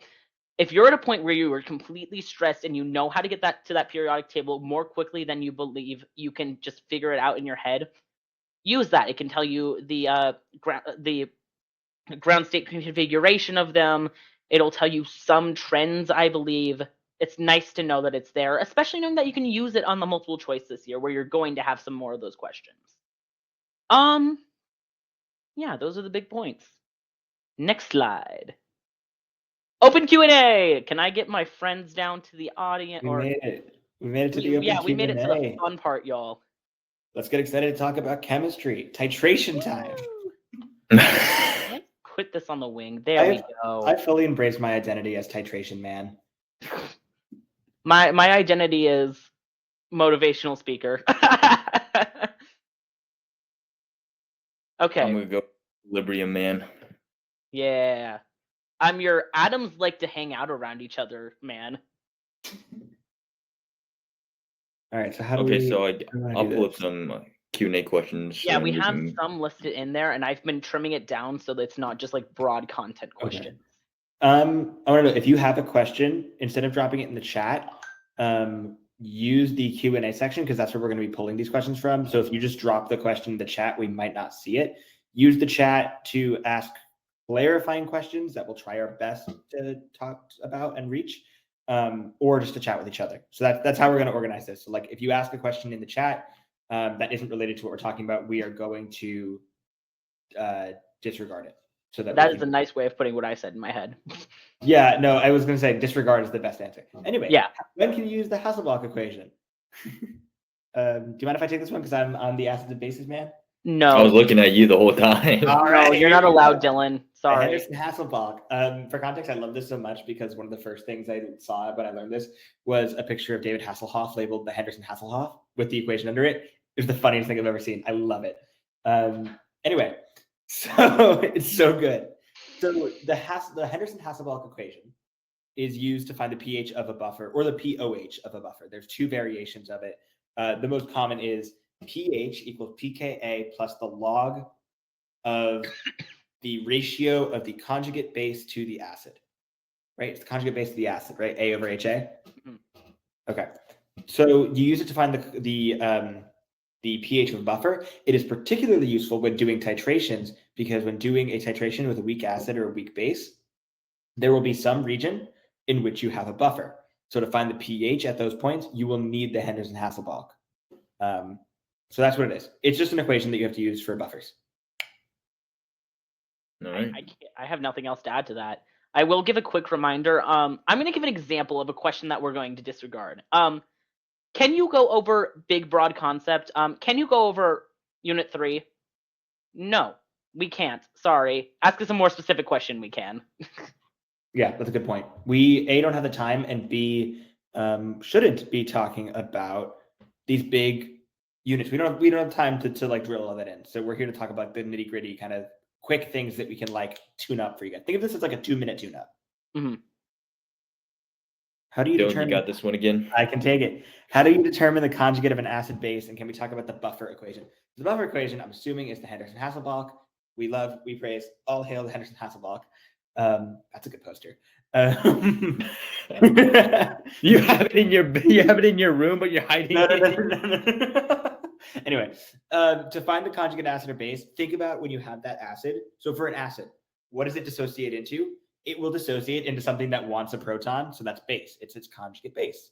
When you have a base, it's going to dissociate into something that wants to give away a hydrogen. So the perfect example I always think of a conjugate acid is ammonium, right? Which is the conjugate acid of ammonia, right? Ammonium wants to give away its fourth hydrogen, making it, drumroll, an acid, right? So that's how you determine the conjugate of an acid or base. The note here, and the important thing to note, is that the strength of a conjugate is inversely proportional to the strength of the original. So if you have a super strong acid, the conjugate base is super weak, and vice versa. A super weak acid will have a super strong conjugate. So that's kind of the point there with acids and bases. All right, Elias, I think this is for you. Unit 3, Unit 4. Okay, yeah. Yep. How can we remember the different structures? I am assuming this is referring, and you guys can argue if there's something else that I'm missing. I'm assuming this is referring to Vesper, right? I think so. This is what I figured. Like, yeah, like atomic structure. That's what I'm assuming from this. Here's the thing. And I'm going to be completely honest and upfront. If you guys don't have them memorized, there's a chance that you're not going to. And that's okay, because you want to know what? they're going to only test the really like more obscure ones, like the ones that are like weird amounts of bonds and hydrogens on the multiple choice in my experience. And if they're asking about it once on the FRQ, it's usually going to be something like bent, linear. It's going to be one of your like more basic upfront ones. So I'm going to pull it up real quick though, because I anticipated that this might get asked about. So if I can find it real quick, I need to get it set up before I can share my screen though. Okay. I'm going to share my screen real quick and show you guys the big ones that might get reflected upon. Can you guys see this okay? Can I get a verbal? Because I can't read the chat right now. Co-hosts? Yep. Okay, cool. Awesome. So I'm going to be completely real with you. These three are the only three that I have ever seen come up on an FRQ personally. And multiple choice, I have seen some of the later ones like these. Never these. You won't be tested on these, so don't stress. These I've seen occasionally on multiple choice. In fact, honestly, I don't even think I've seen that form of bent before. I think I've only seen tetrahedral, triagonal, pyramidal, and then these three. If you guys can get these three down tonight for whatever reason, if you like kind of have them in mind without having to cram this into your head, if you can get these ones down, you're probably fine. I'm going to be completely real with you. My best way to remember personally is the top one here. You're either going to have a double bond on each side, or you're going to have electron pair and electron pair on top and bottom of this M element. Or hydrogen on each side. That is another case where it wouldn't be a double bond or the extra electrons. But nevertheless, if there is something on each side of it to keep it straight, so example, if there's two pairs of electrons, it's just going to go straight. You have two forces that are keeping it going straight, as if you were to take a piece of paper and just smush it with two books. Obviously, electrons are not books, but it helps me. For the triagonal planar, that one's just you have three things being bonded. Usually this one isn't common in real life, but College Board loves to ask about it. College Board's like, hey, remember like the one or two times that this is likely to come up? Here it is. So in this situation, it's just your separate elements coming off of N, so X in this case, want to be as far away from one another as possible. And knowing that a circle is 360 degrees, what is the furthest all of them can be away? That would be if they have equal spacing apart. Now, this diagram doesn't do the best job of showing that, but you're basically making a triangle with your three sub-portions, the x's in this case. And 360 divided by 3 is going to be your 120. And then your bent. I know English. That one's more just your electron pair at the top is pushing away the other two, and you end up being in a very similar situation to before. And I want to say bent, and keep in mind it's been a year. I'm going to double check myself before I sound silly. I want to say it's 109.5.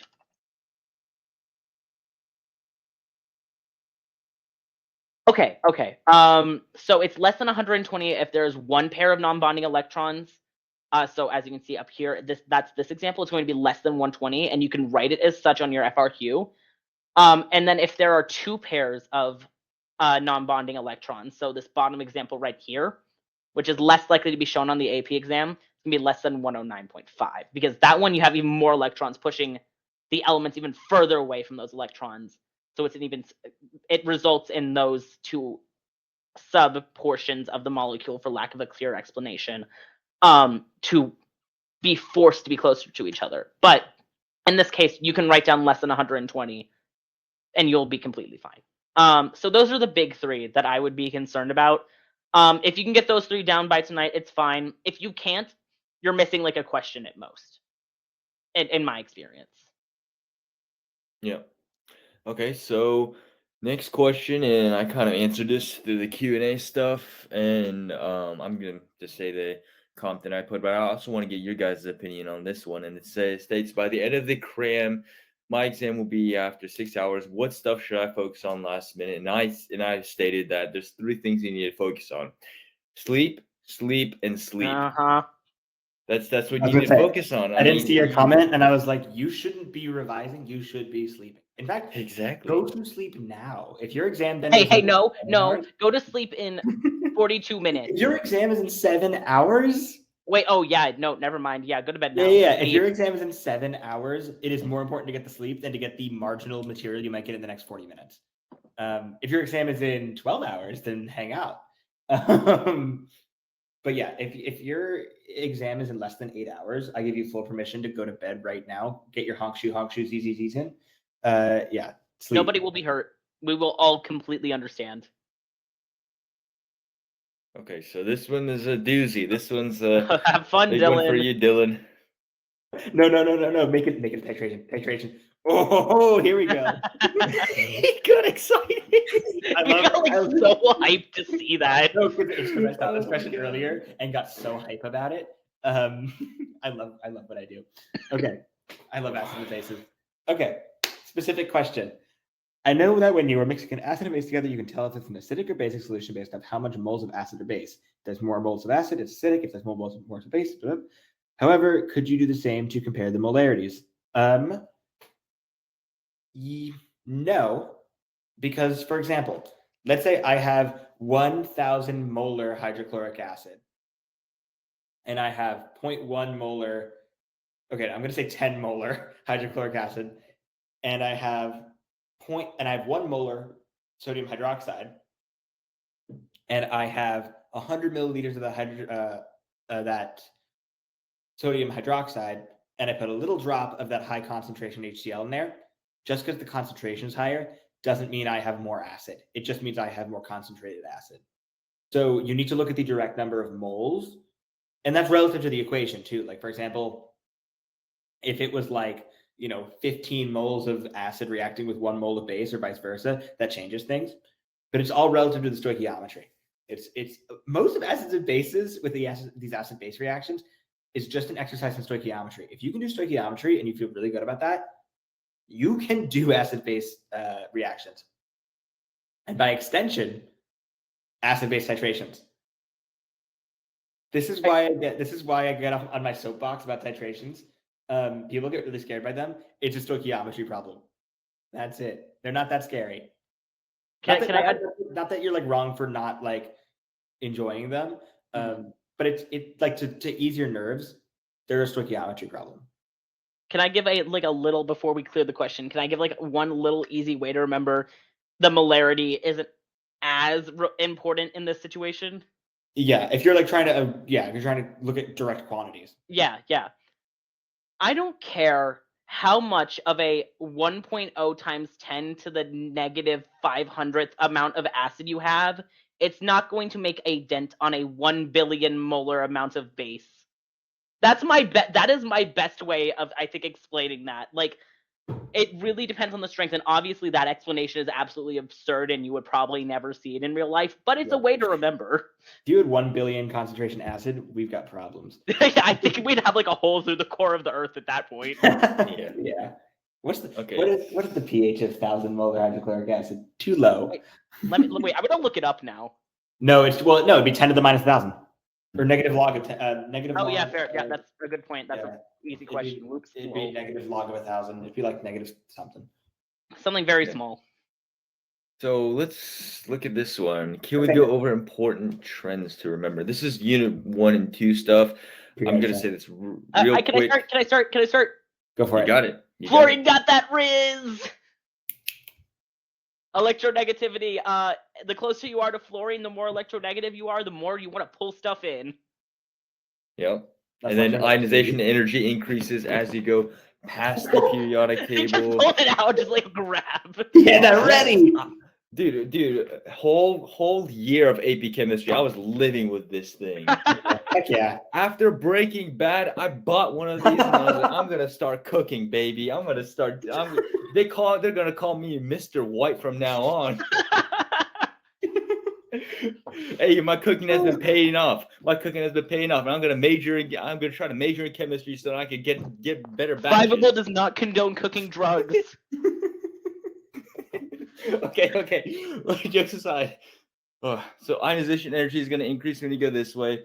atomic radius is going to decrease when you go this way, because we're going to have more protons to pull it together. So because then that results in ionization energy decreasing. When you go down, we have less ionization energy, we have a bigger atomic radius, and we have less electronegativity. So those are the trends that we have for that. And look at this one. Okay. Guys, we're not College Board.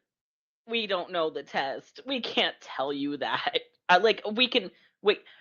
Why do both of y'all just have periodic tables? My Anyway. teacher just gave us a periodic table. I don't know why, but I No. have. Guys, I have an empty can I join the club? Does this count? Can I join the club? I'm sure there's some chemical formula that makes There this. we go. Anyways. There we go. Okay. Anyways. MCQ. We can't tell you. And not in the sense of we can't tell you. Like, we don't know. We can try and guess. My guess is like same material, just like slightly harder to calculate by hand numbers. Yeah, the numbers won't be nice anymore. But like that's probably the most of it. That's all I have to say. So ice tables, I think I can answer this one. So how do we know when to use ice tables? And usually when I'm looking at a question and it gives me the concentration asking for the equilibrium constant, I use the ice table. If it says the equilibrium constant is given and then there's initial concentration, I use the ice table. And sometimes if I'm stuck on a problem, ice table is my last resort. And Dylan, for Unit 8, we use ice tables, right? Yeah, pretty much. Anytime you're doing an equilibrium problem where the K value is not like 10 to the 60, where it's just like all the way forward, an ice table just helps us conceptualize how a reaction actually happens. And with an ice table, all we're saying is we don't actually know what that change is because we don't know how far the reaction goes forward.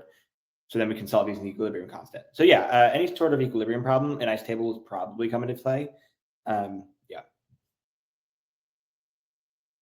Okay, so this is this is another one of those questions that we're not gonna go over. It's pretty broad. It says, can we go through labs? I mean, I think we already did that, but this is too broad of a question that I don't think we have time to answer that one. So fortunately, we can't.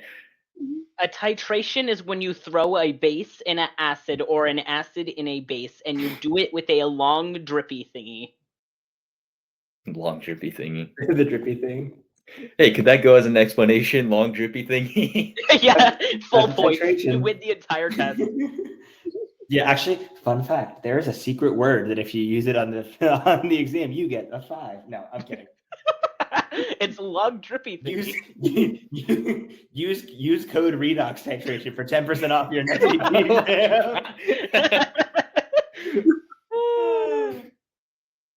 Okay, I don't know the answer to this one. I'm gonna let you guys take it over.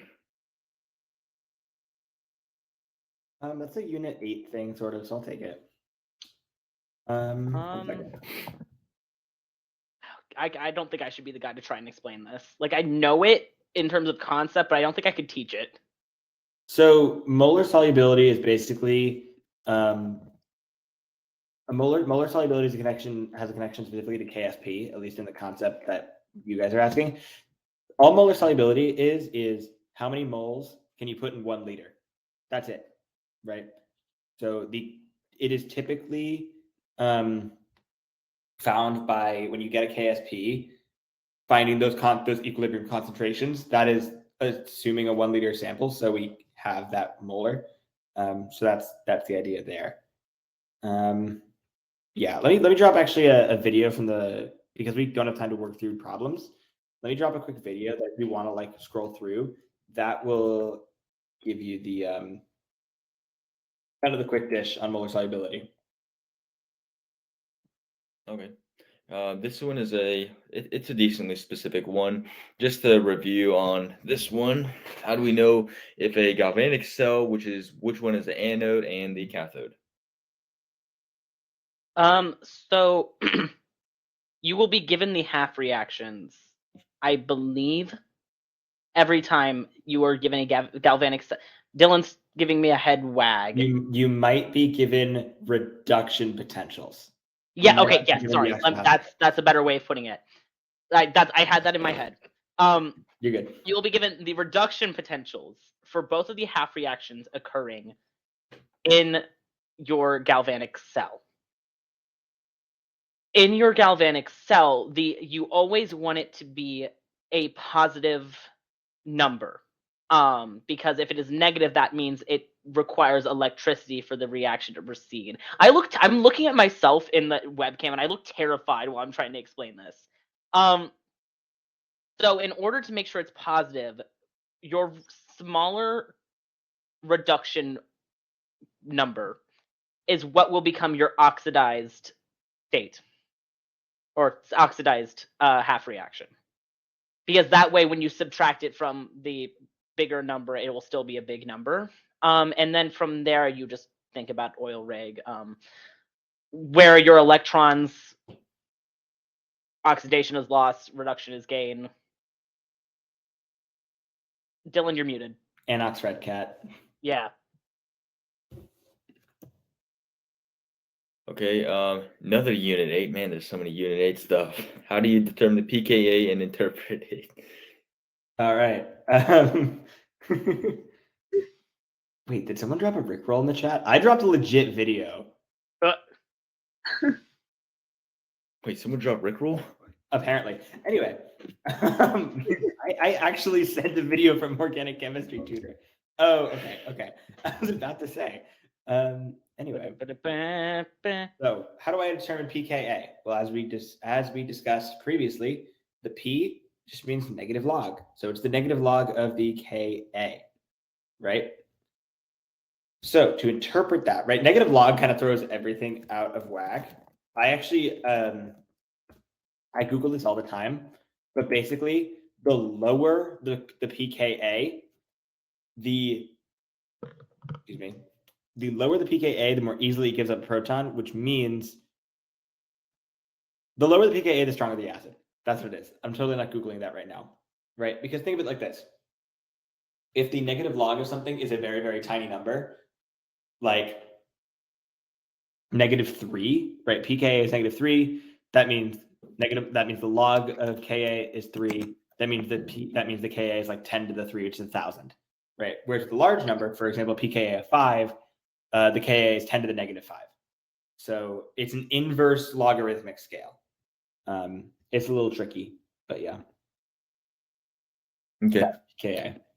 You'll typically, honestly, if you're given a pKa and you're kind of confused, just solve for Ka, and that usually is able to give you like a better mental state of where you are. So yeah. Mm-hmm. I saw how does it relate to pH. That's just an easy, quick, yeah. For pKb, it's the exact same thing, just with the strength of base. pH, well, stronger acids will have lower pHs at the same concentration as weak acids. So there, yeah. Okay. So I want to give this question to Arnica because I think us three have just been talking it too much. So here it is. How can someone explain what covalent networks are? And then there's a comment on it and it says how to identify them. So covalent networks are things that have they're like formed by networks of chains that are held with covalent bonds. So the way you identify them is you have to look at the structure of them, and then see if there's any like covalent bonds in structure. Some examples are like diamonds, graphite. I can't think of any off the top of my head, but yeah. Quartz. That's a good one. Do y'all have anything else to add to that? It's when the things line up in a very aesthetically pleasing way, even to the human brain. And the way that it's so perfectly lined up means that it's very hard to break it apart. Like everything is very perfectly in line. Mm-hmm. And it's with nonmetals. Yes. Yeah. Yes. Okay. Okay, this is a strategy one. I don't know if we answered this one. So if we did, then we can just skip it. But there it is. This might be a hot take, I just go in order and then I skip the ones that I don't know while I'm doing it. I personally, I like read all of them. Like I briefly like look at all of them, and then I'm like, oh, this one's really easy. Let me do it first. I don't know. It's different things, I guess. Okay. For me, I kind of take Elias's point of view, like the same thing he does, where it's I go question by question, answering what I can. The only time I'll really ever skip something is if I'm like I have zero clue how to do this. Mhm. Otherwise, I'll at least give it like the old college try. So it's tricky because when you skip questions, it's like you are going to have to go back and do them anyway. So I only skip when I know I can't do them in the moment, because like, let's say you skip around and you're suddenly looking for a question you can do and you're wasting time like reading all of that. Mhm. For me, it's like I want to get a jump on earning points, and so I jump right into the questions. Yeah, it's not like an AP English where like you can actually kind of strategize time-wise. It's just like You you're gotta gonna get take a more more time time. trying to figure it out. Yeah. Yeah, I mean, see- that, see that's the thing- it's based on what you feel comfortable too. So if you have like a strategy that works for you, Yeah, do it. Don't like listen to us if you have a working Me and system. Dylan are history majors. You can't listen to us. See, what I usually do is I do the first one, but then I look at the second and third one. Your first three are usually gonna be your long ones, so I get intimidated. I kind of get intimidated by that, and I just lose brain power. So then I go to the short ones, and the short ones are pretty easy, so that boosts my confidence. So then I can go back to the long ones and then take those down. That's what I usually do, and that helps me mentally, because short ones are easy. Like the glucose one that we did with the pre-recorded one, that was simple. I mean, if I had that, if I had like the galvanic cell one and I finished that and there's like an acid based one, I would have skipped that and I would have gone to the glucose one, because I mean glucose is like a sanctuary. That whole question was just too easy. Yeah, Okay, I'm just so gonna give oh no, my bad. sorry. I didn't mean to interrupt. I No, was no, just you're gonna good. say, just giving a gentle reminder to vote for questions in the Q&A. It puts the ones that have more votes higher on our end, so we'll go over it sooner. Okay, this question is from our friend Holly. And what are the important polyatomic ions? There are so many. No, like a good bunch of them, I But would there's say. none that I would say you like have to memorize in any exactly. sense. It's like, yeah, there's important polyatomic ions. Like honestly, you'll just like know them through like doing so many like practice problems. Like it just comes naturally, I think. I think it's at this point in the year, you should never like even from the beginning of the year, you should never have been like rote memorizing your polyatomics. Sorry, excuse me. Ooh. My chem teacher made me. That was our first assignment. Our summer work was to memorize a bunch of polyatomic ions. Sounds Dang. horrible. Yeah, I mean, for most chem students, you have to memorize them, but typically by the end of the year, you've used them so much that, like, for example, when I see MnO4, like, it's not one that I wrote memorized, but I'm like, oh, that's permanganate. You know, I see like Cr2O7 or something -2. I'm like, oh, that's dichromate. Like you get to know them, especially like nitrates and chromates and chlorates and like the big ones. That's yeah. You memorize them through usage, not through like rote. Okay. I don't know about this one. How to interpret vapor pressure? Not on the exam. Yeah, that's not an Okay. exam thing. You're fine. Because I was so confused. I was like, how do we answer that? It's a colligative property that's relative to the amount of solute dissolved in a solvent. It was on my exam. Or was it? It was taught, at least, when I took AP Chem. It used to be. I had to learn about it, but I didn't think I saw it on the exam. Yeah, I don't think I saw in the exam, but we did learn about it in school. Yeah, no. To give a short answer, vapor pressure is like, imagine you have a liquid, the pressure of like the gas on top, that's vapor pressure. And the more solute you have like dissolved in, I believe it lowers the vapor pressure. It's been a while. It's not on the exam. Don't worry about it. Yeah. If you're really that interested in like actually want to learn some chemistry after the exam, look up colligative properties. They're very cool. Helps you explain why we put salt on snow. Yeah. All right. So for this question, a lot of people. Oh, you wanted to say something, Elias? No, I was gonna. If it's the one I think you're gonna take, I want to give this in the most brief way possible. Oh yeah, I was about to say this. I'm actually gonna. I would actually say the same thing you would. So, go ahead. Is it this one, to be clear? The kinetic. Yeah. Okay. you have a bunch of very small things called atoms and molecules. I hope you've learned that thus far. These things in gaseous form like to move very fast, and they like to hit each other sometimes. And when they hit each other, things happen. Specifically, energy. Boom! Just like a little bit in the grand scheme of things. But in the normal circumstances, we can kind of predict how this would work.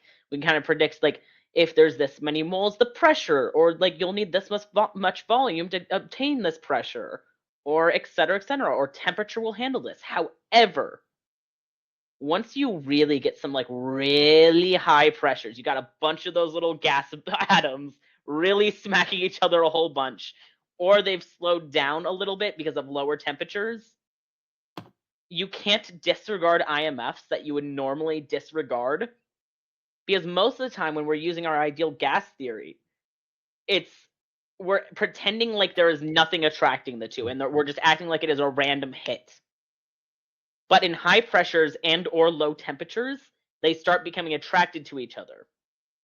As for the FRQs, understand that conceptually and know how to use like PivNert. And that's like, if you can derive stuff off of PivNert, you can answer any FRQ that'll ask you about it. Yeah. And there's actually going to be some questions where it's going to state that this so-and-so gas it deviates from the ideal gas law, and that it's lower than the ideal gas law, and what causes this. And usually your answer is going to be because they created bonds. There's intermolecular bonds. So then that it's pressure. It's pressure. So if the ideal gas law has it's calculates a specific amount of pressure, and then it says that there's a decrease compared to that, then it's usually going to be the bonds created, the intermolecular bonds, which when you create bonds, you're going to have less pressure. I want to know what's in the mind of some of the people watching this right now. I'm reading, I don't know if they like to hit each other. I think that's a toxic relationship and they shouldn't be together. And Wait, what? Ruth in the chat went, I don't know if they like to hit each other. I think that's a toxic relationship and they shouldn't be together. Oh, whoa. Yeah, that was her comment. See, when Elias said that he was going to make a brief, I thought you were going to say, just look at the comment that Ruth stated. Oh my gosh. Yeah, hi. Yep, that's more brief than I was. I mean, she had it on point. Yeah. Okay, so this is an interesting one. How can I remember how to do dimension analysis for electroplane questions? You guys know the answer to this? Electroplating, is that even on the exam? I don't even I know. think it's I've like heard of this. conceptually. I don't think you're gonna have to do Yeah. dimensional You are analysis. doing for it. math. Just like Generally- understand the concept of it. Yeah, that's yeah. There are some videos on it if you really want to dive deep, though. Okay. Kind of answered this one already. Yeah, the pKa pH one. Okay, so we'll skip that one. Did we go over this one? I got this one. All right. So, how do you determine pKa for the titration curve? So, if you are titrating a weak acid with a strong base, weak acid, strong base, there's going to be a point that actually, let me just find a picture. I'm not about to try it. Give me 1 second. I'm going to find a quick image because it's going to take a minute for me to like really go for it. Where are you? There we go. Nope. Why is that showing voltages? There we go. Okay. This is for a weak acid, strong base titration. This is like the 5th image if you Google titration curve.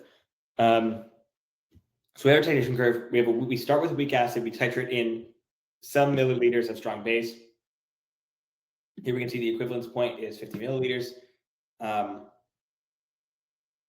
The halfway equivalence point is going to be at 25 milliliters. That is the point where pH equals pKa. All along here, with the exception of this 0 and this equivalence point, everywhere up to up to here and after here is our buffer region. Here is our maximum buffer, pH equals pKa, where the curve is the flattest, where the buffer is the strongest. Okay. Dissociation constants. Ooh. I'm assuming they're talking about acids here. I'm guessing so. So the acid dissociation constant, Ka, is just an equilibrium constant. The base dissociation constant, Kb, is just an equilibrium constant. Specifically, they're equilibrium constants for the dissociation of an acid or a base or whatever it's dissociating. Actually, yeah, this could also be for like soluble compounds. Basically, it is how far forward that dissociation goes. So for example, lead iodide is insoluble, I believe. No, is it? Let me check for you. Lead iodide soluble. It's insoluble in water. Good. Okay. Yeah. I have like certain examples that are kind of stuck in my head. Lead iodide will theoretically, when put into water, dissociate into lead 2 plus and 2I minus, right? However, this reaction does not go very far forward, which means the dissociation constant, the equilibrium constant of that reaction, is very, very, very, very, very, very low. That's what a dissociation constant tells us. Okay. And just a reminder, guys, we're coming into almost our 15-minute mark. So if you guys want to upvote those Q&As, we can answer them faster. And if you guys have some Q&As or questions that you have, we'll try to answer those as best we can. But if you guys upvote them, then we'll see them and we'll try to address them as fast as we can. Okay. You guys want to explain beta Lambert real quick, or do we just want to skip that one? I can give a quick explanation. It's a very small topic that, like, if it shows up on the exam, this is one of those questions that I feel like I describe as like a you either know it or you don't. This is a hard one to like extrapolate and like theorize on. And it's never gone over again. Yeah, it's a very weird one. It's very cool. I love it. But Mhm. so imagine you have some solution of something, right? Of something of unknown concentration. Let's say the caveat is it's like colored. So let's say it's like the concentration of a dye in water, right? A way that we can find this concentration is a method called spectrophotometry. Basically, we put it in a little thing called a cuvette. We measure the length of that cuvette. We put it in a machine. We blast light through it and then detect how much of that light was absorbed by the thing. The more it's absorbed, the higher the concentration. And that like proportionality constant is defined by the equation A equals ABC. Absorption equals the molar absorptivity constant, which is like mathematically determined. You don't have to find it, they'll give it to you. B is the cell length, how big is that cuvette? C is the concentration. So assuming you have the absorptivity constant and the cell length, and you have the absorption, you can find concentration. So that is what it is. Typically, if you see like a linear line type of problem, the slope of that line is AB, and like the X is concentration, the Y is absorbance. So yeah, Okay. It's kind of, don't be super freaked out if you don't recognize that. It's going to be like one question, like maybe. It's a very small part of the exam. Okay. Next one is I'd say it's maybe Unit 7 and Unit 9, Gibbs free energy stuff. So for calculating heat energy, when do we multiply the delta H and the moles of the element instead of using make delta? Okay. You want to take this one on, Annika? Yeah. Okay. Okay. So, remember the heating curves that I was talking about a few days ago? So basically, when you have like the solid, and then you have like the plateau of it being melted from solid to liquid, so it's like transition state, and then we go up into liquid, and then vaporization. It's like the transition state from liquid into gas, and then gas. So in these states, the solid and the liquid and the gas, those are going to be your ones that you want to use Q equals MC delta T. And then for your melting ones and your vaporization ones, the transition states, basically, those are the ones that you want to use the HF times the mole. Yeah, that's really good, actually. Yeah. Can I answer Ralph's, please? I've been waiting for a Unit 6 question for the entire day. All right. I want to answer this one, please. I mean, Unit 3, Unit 4, we got this, man. Technically, if we're being very technical, because you capitalized always, technically you don't always, but it has to be a question where it says, what is the strongest force? Dylan's giving me a, I mean, London dispersion forces are present in everything. No, I Yeah. know. I'm saying when the question asks for the strongest force that is there. Oh, yeah. It might not necessarily it be the is- strongest force, in which It case is always you don't. it is always the weakest force. But if they're ever asked to list intermolecular forces, the first thing I always put down was LDFs because like Yes, always put down LDFs. Yeah. However, I would always watch that in the question because they grade the first thing that is said. So technically, if the question's like, what's the strongest force in this molecule, and you go LDF and then hydrogen bonding, you put LDF first. That's not the strongest one. Points off.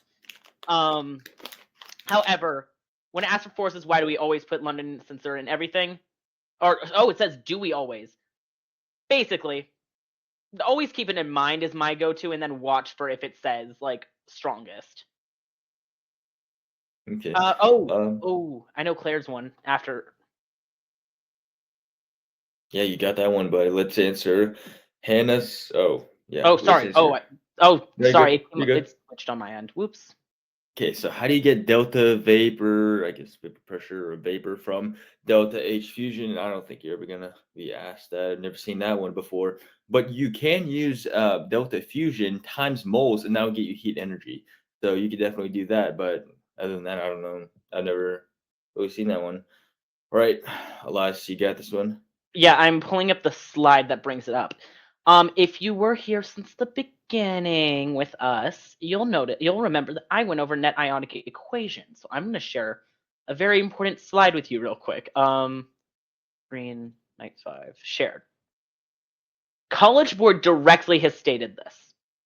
The following solubility rules will be assessed on the AP exam. All sodium, potassium, I would just keep in mind group 1 in general. Ammonium and nitrate salts are soluble in water. That is what the question's asking for, correct? Yeah, okay, just to check. Those are the only ones that they will just like ask you without giving you like context of like your KSP value and stuff, if that makes sense. I would always keep in mind like group 1's solubility power. But sodium, potassium, ammonium, and nitrate, that's all you have to know. Okay. So this one is already answered. There's a good comment. It said, which topic appears most on the test? Unit 8, Unit 3. Unit 3 is 18-22% about, and Unit 8 is maybe 11 to 18%. So those are the main ones you want to know. And if you know those very well, you have a solid chance of passing. This one, what's the hardest FRQ question you can think of? I'll start off, which it was the one that we were doing live, and it was the 0.6 minus 0.5, because I blanked out. I did not know how to solve that. But that's the hardest one I've seen, and I can miss like a couple points on that one. It wouldn't be detrimental to miss those 2 points, but that's the hardest FRQ question I've seen. But what about you guys? The hardest FRQ question is the one at the end. The last one you do is the hardest FRQ because you're tired. Yeah, So don't keep the long ones for last, in my opinion. Like you can hold off on most of them, but like make sure there's always a short one that you do last because your brain will be fried.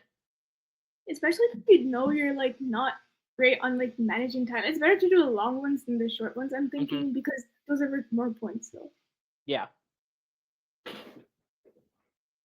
You guys want to do a segment that I call question frenzy, where I just call you guys up and then you just answer as fast as you can? That's scary, sure. All right, Elias, go. Of course you're gonna give me that one. How can you tell whether the concentration they're giving you in equation is the initial or the X? They'll tell you. I think. Boom, done. All right, Dylan. So you should have given me that one. I know. I just. Vesper. Use Vesper. Yes, done. Yeah. Okay. Arnica, go.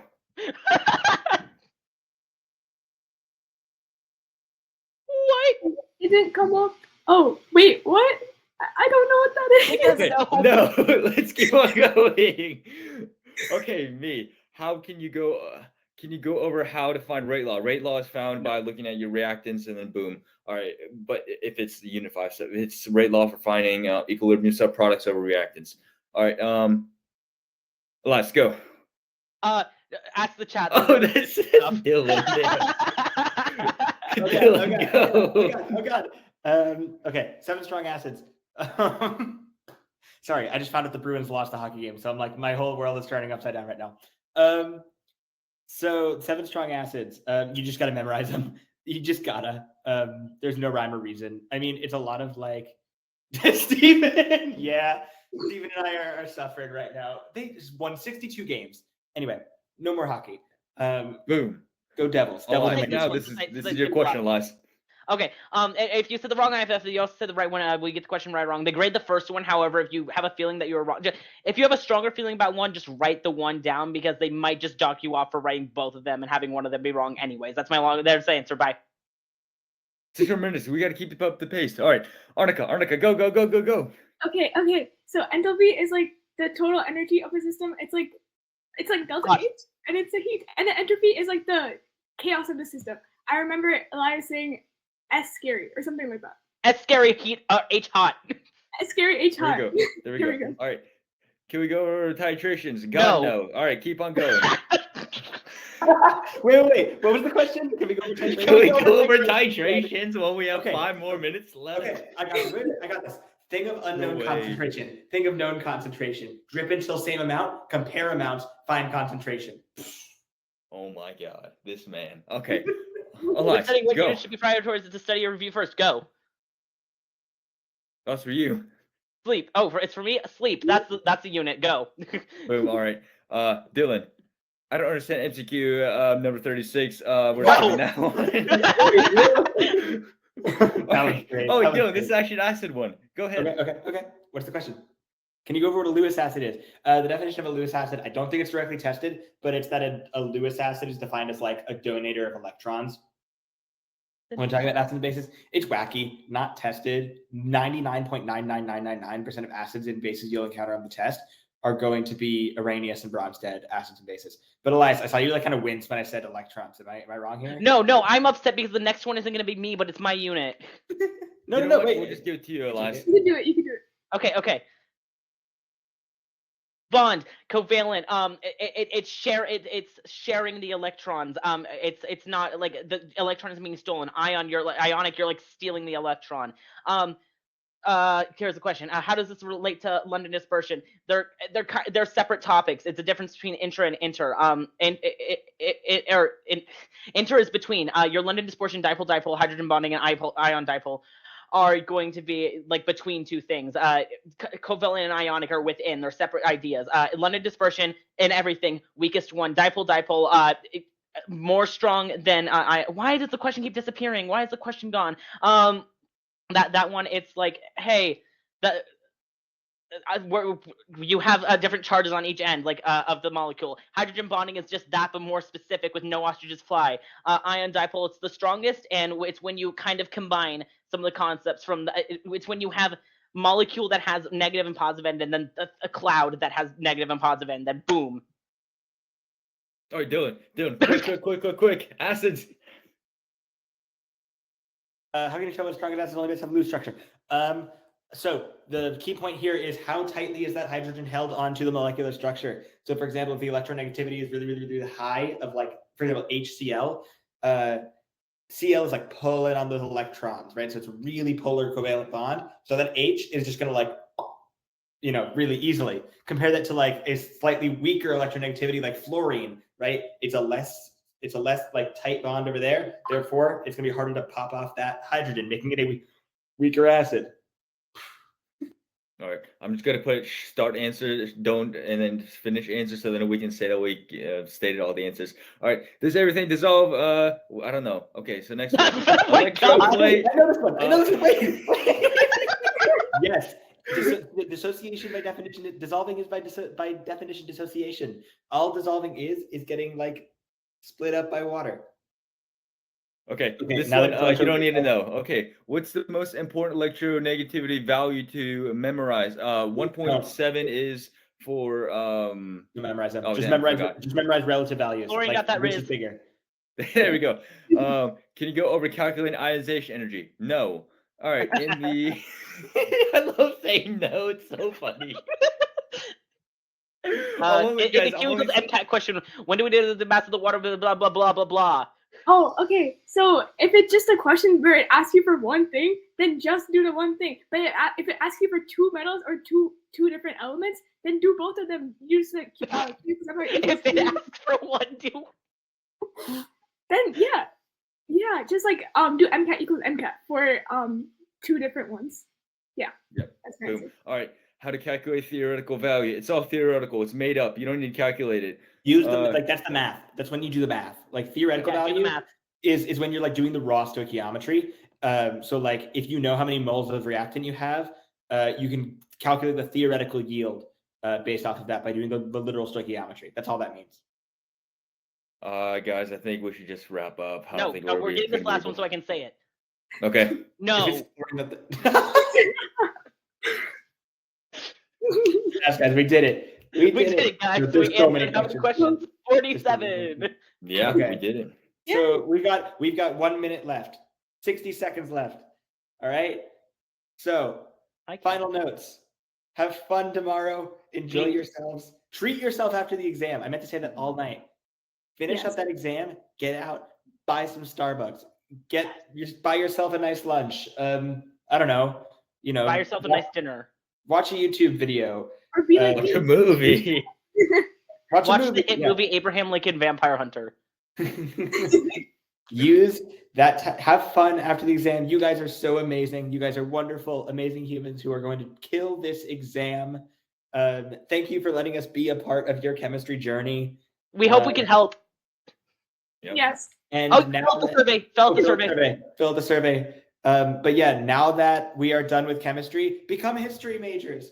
No. I can indoctrinate to the humanities gang. 50% of us here are history majors. Yeah, that has to say something, right? Yeah.